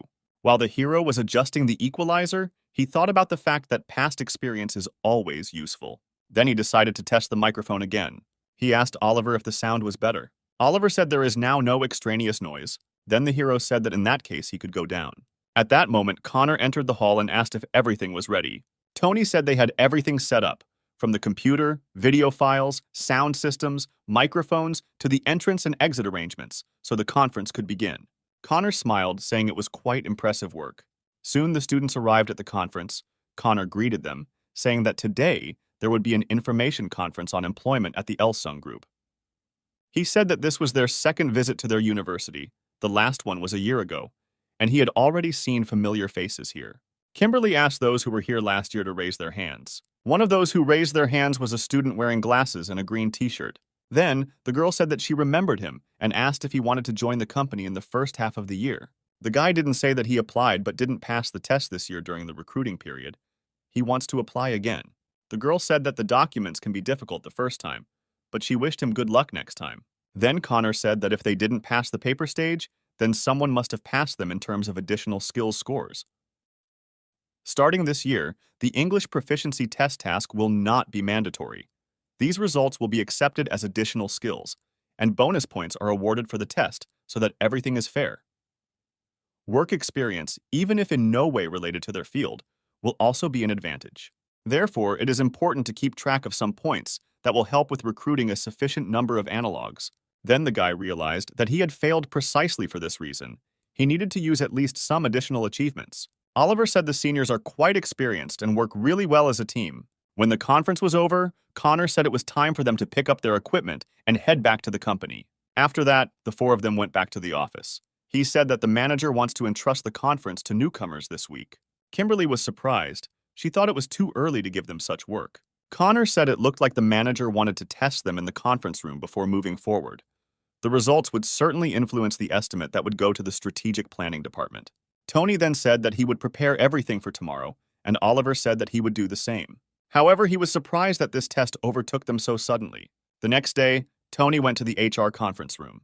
Jordan asked who wanted to perform first. Then Connor said that Tony is younger than Oliver, so they should start with the younger ones. The hero was surprised, no matter how you look at it. Being the first does not give him any advantages. Then Oliver raised his hand, saying that he would like to begin. Tony was surprised by his initiative. At first, he thought he heard something. As it turned out, shortly before this, Connor said that he would make Tony speak first so that Oliver could be better prepared. He said that in this case, the second one will have an advantage. He cannot miss the person who took out a student loan, because there are places where some are simply not meant to be. Oliver remained silent. He did not know what to answer. As it turned out, Tony was eavesdropping on their conversation. Then Jordan said that they have an established order and the older ones need to give way, so Oliver will now perform. Oliver said that 300 people will be hired in the second half of the year to pass the document check first. Of course, you need to prepare a resume. Then there are additional points. Kimberly noted that his presentation was off to a good start and his breathing was stable. However, the presentation was a bit boring. Nothing catches your attention, and his voice sounds quite monotone. Apparently, Jordan noticed this too. He stopped Oliver, saying that was enough, and then said that it was Tony's turn. The heroes stood up from their seats and introduced themselves. He said that before they get down to the main thing, he would like to pretend that those present in the office were students of the university they would visit next time. Jordan noted to himself that he was off to a pretty good start. Tony then turned to the chart, saying that their company was at the top of the ranking for a reason. He said that no other company can compare with their performance because they are, without exaggeration, the best in Korea. He then asked them to raise their hands if they were truly interested in applying for a job with the Elsung Group. Kimberly raised her hand, saying she was interested. Then Tony turned to Oliver, saying that he should already give out the gifts that the company had prepared for the students. They wanted to give them to all the conference participants. Oliver looked surprised, asking if he really wanted him to do it right now. Jordan noted that this is a rather entertaining way of presenting. Then Tony decided to tell them why they should choose their company. He said that in order to keep up with the era of globalization, the company is focused on 6 main projects. First, their electronics technology branch is in the process of developing a new growth engine using OLED panels. Kimberly noted that he does a very good job. His speech makes people want to apply, showing the future prospects of the company. Connor also highlighted his action-packed voice, which is fact-focused, and he also worked on the visuals of the slides. Jordan thought this guy was great. He was doing even better than assistant Connor and Kimberly.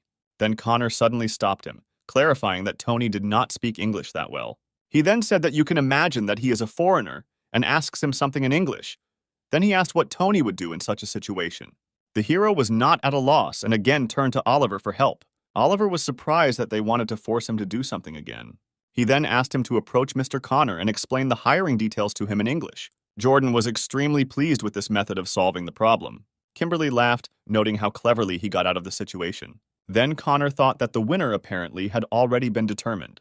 Tony approached the manager, asking if he should continue. Then Jordan said that was enough for today and thanked the guy for his excellent job. Soon, the university hosted another information conference on employment in the Elsung Group company. This time Tony spoke. He asked the students to take seats closer to him, since the conference would start in 5 minutes. Connor noted that a lot of people had gathered today.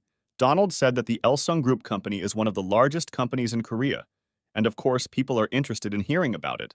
When the conference began, Tony introduced himself, saying that he worked in the Human Resources Department and would be the presenter for this conference today. Donald was pleasantly surprised that this guy was in charge of the conference today. Then Connor explained that this was a new employee in their company. Donald said he seemed like a professional, so he wasn't surprised he was so kind and respectful that day. Connor said that this is not entirely true, because Tony did not graduate from a prestigious university, and his knowledge of English is quite poor. He suggested that working in the company was not for him. However, Donald did not agree with him. He said that now the prestige of the university is not valued as highly as it was before. Rather, competent people can be seen by how they are respected and recognized at that age. Tony then decided to start the conference by asking the students if anyone knew the 3 qualities the company was looking for in new employees. However, the students did not know the answer to this question. Then Tony said that these qualities are passion, ethics, and innovative thinking. Their company is looking for people who will get to work with sparkling eyes. They are waiting for those who do not limit themselves to the beliefs of the past, but can move the company into an innovative future. However, in the process of working with everything, you should not give up your values and principles, since these qualities apply to each of those present. Then one of the students raised his hand, intending to ask a question. Tony immediately gave him the opportunity to speak. The guy said that he had heard that rural university graduates who applied for the company did not pass the document check. He wanted to know if this was true, and if it was not, then he wanted to know what the conditions for hiring were. Tony didn't know how to answer this question since it was the first time he had heard about it. And as for the process of hiring new employees, it is a blind test that does not take into account the focus of the university. He said that he studied through the bank's academic loan system, and he was hired anyway. Hearing this, the students were happy. They decided that in this case, they should also try to apply. Then another student decided to speak up. He said that he had been applying to the company for 3 years. Despite the fact that he had already graduated, he never passed the paper check. He asked if they were really hiring blindly, and how would they know that they are not lying. Oliver replied that this guy was quite rude. Then Tony said that this was true. And since this guy had been working for the company for 3 years, then we can assume that he was older than Tony himself. The hero said that at the age of 20, he began working at a construction site as a carpenter. He said any work experience is important. It can be anything that demonstrates the person has the qualities the company is looking for in an employee. The student then said that he was preparing for employment, so he got a license. Tony said that in this case, his time would be worthwhile. The document checks focus on the applicant's previous lives as described in the resume, and every second, one has a license. Then the student asked what he should prepare in this case. Tony said that he needs to prepare a resume where he describes his lifestyle and the experiences he went through as well as his personality, and the company will look at every detail of the resume. He said now is the time to question how to show your strength to qualify. Then the student realized why he was rejected. Each time he decided that he should revise his resume and add a few points to it. Donald noted that the guy gave the right advice because a resume is the first thing they look at during selection. Connor agreed with him, saying that it described the candidate's entire life. He remembered a situation that happened 4 months ago. Then he approached Kimberly and asked why she put some forms aside. The girl said that these forms contained information about Tony, codename SSS, which means the name of the son of the vice president. Connor thought that this was probably why his resume was very interesting. It described how he got into the setting, worked there, described his values and beliefs. It all looked pretty decent. The girl said that on the other hand, the resume of that guy from abroad was simply terrible. There were monosyllabic sentences without any sincerity. Connor said that this must be the same SSS. He saw the vice president raising his son in modest conditions. Then he remembered a situation that happened 2 months ago. Connor asked the girl if the son of the vice president was not in first place. Kimberly said that it wasn't him. He was in last place in the top, and the one who wrote a good resume came in first. Connor at first didn't believe that the guy with credit training made it to the first place, but the girl suggested that he had a lot of work experience, despite the fact that his education was not the best. Now Connor assumed that his opinion had changed to some extent. Donald asked him what he meant. Meanwhile, Tony continued the conference. He said that they accept workers with experience. This will make it even easier to join the company, so they should not think of the newcomer program as just one option. He said that there was little time left, so students needed to make good use of it. One of the students said he would think of this as his last chance and would consider other companies too. Tony grinned and said that other companies should not talk so openly, but he would pretend that he had never heard it. The guy awkwardly apologized for his words. Connor said that Tony was very competent and pleasant to talk to. Because of his education, he was biased towards him. Then Donald laughed, saying that he still had a lot to learn, because education is not an indicator of the whole personality. Connor agreed with him, saying that after all, his life had just begun. After the conference, Oliver approached his partner, asking how he was feeling, because the guy turned out to be quite rude, but the hero said that he was fine, he was just tired. He said that he understood this guy. He said that he tried himself in the company for 3 whole years, and if Tony were in his place, his reaction to such words would be identical. Oliver said he wasn't that kind of guy, but Tony said he was actually desperate for the job. He did physical labor, which was very difficult, plus his mother was sick. At that moment, Connor entered the hall. He asked if they were done with the conference. Then Tony said that they had everything for today and they should head to the next place. Once everyone was outside, they said goodbye to Donald, and the man said that they should keep up the good work since they had done a great job. As they got into the car, Donald waved after them. He wondered to himself that Connor was, in fact, still a child. A few days after this, Jordan was sorting out the papers. He consulted with the assistant manager who should give the evaluation points. Tony or Oliver, he could not decide, since his opinion was quite relative. Connor said that it all depends on the manager himself. Then Jordan asked if he really recommended Oliver because he studied abroad. Then Connor said that he should give Tony a full score because he was better. Jordan said he's a very competent worker, but his education is not impressive. Connor then said that they were living in a time where it wasn't that important. He was smart and capable, and they should support him in this. Jordan agreed with him, saying he felt the same way. 2 weeks have passed since then. One workday, Oliver approached Tony and asked what he was looking at. At this time, the hero entered his data somewhere. He said that he was going to check something. He was interested in the results of his English proficiency test. Oliver asked age or number of points from last time. Tony said he scored 705 points. He studied the material for a month and only managed to score 180 additional points, and this result was very frustrating for him. However, Oliver was shocked. He did not understand how a person could improve his results so much in just 1 month. At that moment, Connor entered the office. Noticing the strange expression on Tony's face, he asked what happened. Oliver then said that Tony scored 705 in English and was unhappy that his results had risen by 180 points in a month. Connor chuckled, saying that it looked like his limited knowledge of English wouldn't be a problem anymore. Tony said he's still not good enough, but he'll try to work harder. Then Connor approached him, asking him to stay in their HR department. However, he did not say that his goal was to enter the strategic planning department. Connor said that they were thinking about taking on another person to join their team, and the boss recommended him, and he agreed with him.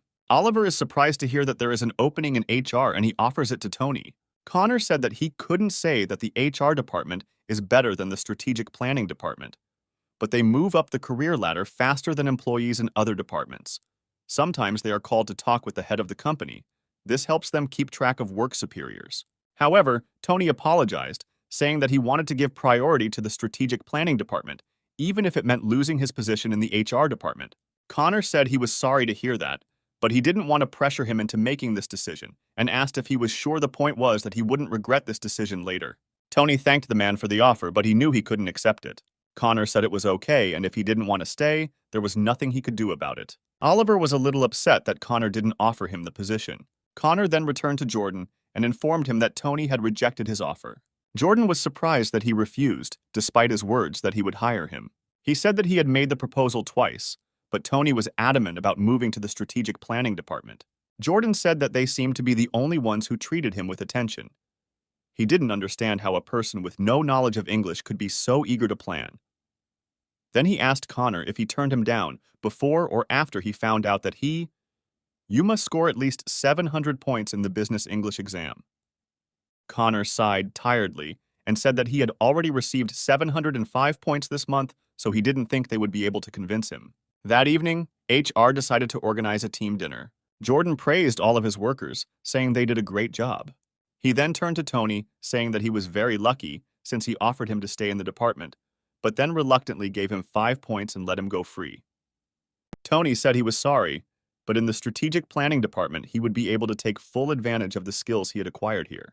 The manager then approached Oliver, asking if he would be upset about being rated lower than Tony. Oliver said he's not upset. He knows he's not that good compared to him, so it's okay. Jordan said the score will not affect the overall performance rating. They are simply tracking the development process of the strategic planning department's candidates. However, Oliver didn't understand what he meant. Kimberly explained that the manager was asking if he wanted to stay in HR because they wanted to know if Oliver was willing to take the position that Tony turned down. At first, Oliver couldn't believe his ears. Tony thought to himself that this was a great decision since Oliver was eager to stay here. Jordan said that since Oliver was drunk right now, they would continue the discussion tomorrow. He said that people could go and stay if they wanted. The main thing was to work hard wherever they were. He then decided to toast it and let go of all his worries. When the evening ended, Tony and Oliver went home together, Oliver inviting his partner to have another glass. However, Tony insisted that he was drunk and should not drink anymore. And despite all Oliver's requests, he did not cave in and refused to drink with him again. Soon after, they decided to sit down and rest on a bench. Then Oliver said that he had something to tell him. Tony suggested that they talk to him tomorrow since Oliver was too drunk. However, Oliver ignored him, saying that sometimes he felt inferior compared to Tony. The hero asked why he felt this way, because he studied abroad, and he had much better qualifications. Oliver then said that there was no point in this, because he still got all the glory, and he doubted that at this rate he would reach the planning department. Then Tony suggested that they go home, since Oliver could barely speak. Oliver said that he would remain in HR and would be promoted faster than Tony, but the hero did not understand what he meant by this. He asked Tony to give it his all so that he wouldn't have to swallow the dust that he would throw at him. Since they joined at the same time, they would never stop competing, and it would be so until he left this company. Hearing this, the hero smiled. He said that Oliver can do his best, and he too will give his best wherever he goes. And then they will meet at the top of the business. They will try to rise to assistant managers and then directors, and then even executive directors. Oliver promised that he would never lose to him. Tony promised him the same. A few days later, Tony was invited to a conference in the strategic planning department room. Albert asked if all the candidates who applied to join came here. All 4 people said everyone was in place. Albert said that he heard that Oliver decided to stay in the HR department, so another employee is joining them today, and the others should greet him warmly. Hearing this, Tony was very surprised. At that moment, the office door opened and a young man walked inside. As it turned out, it was Tony, the president's grandson, who waved and greeted everyone present.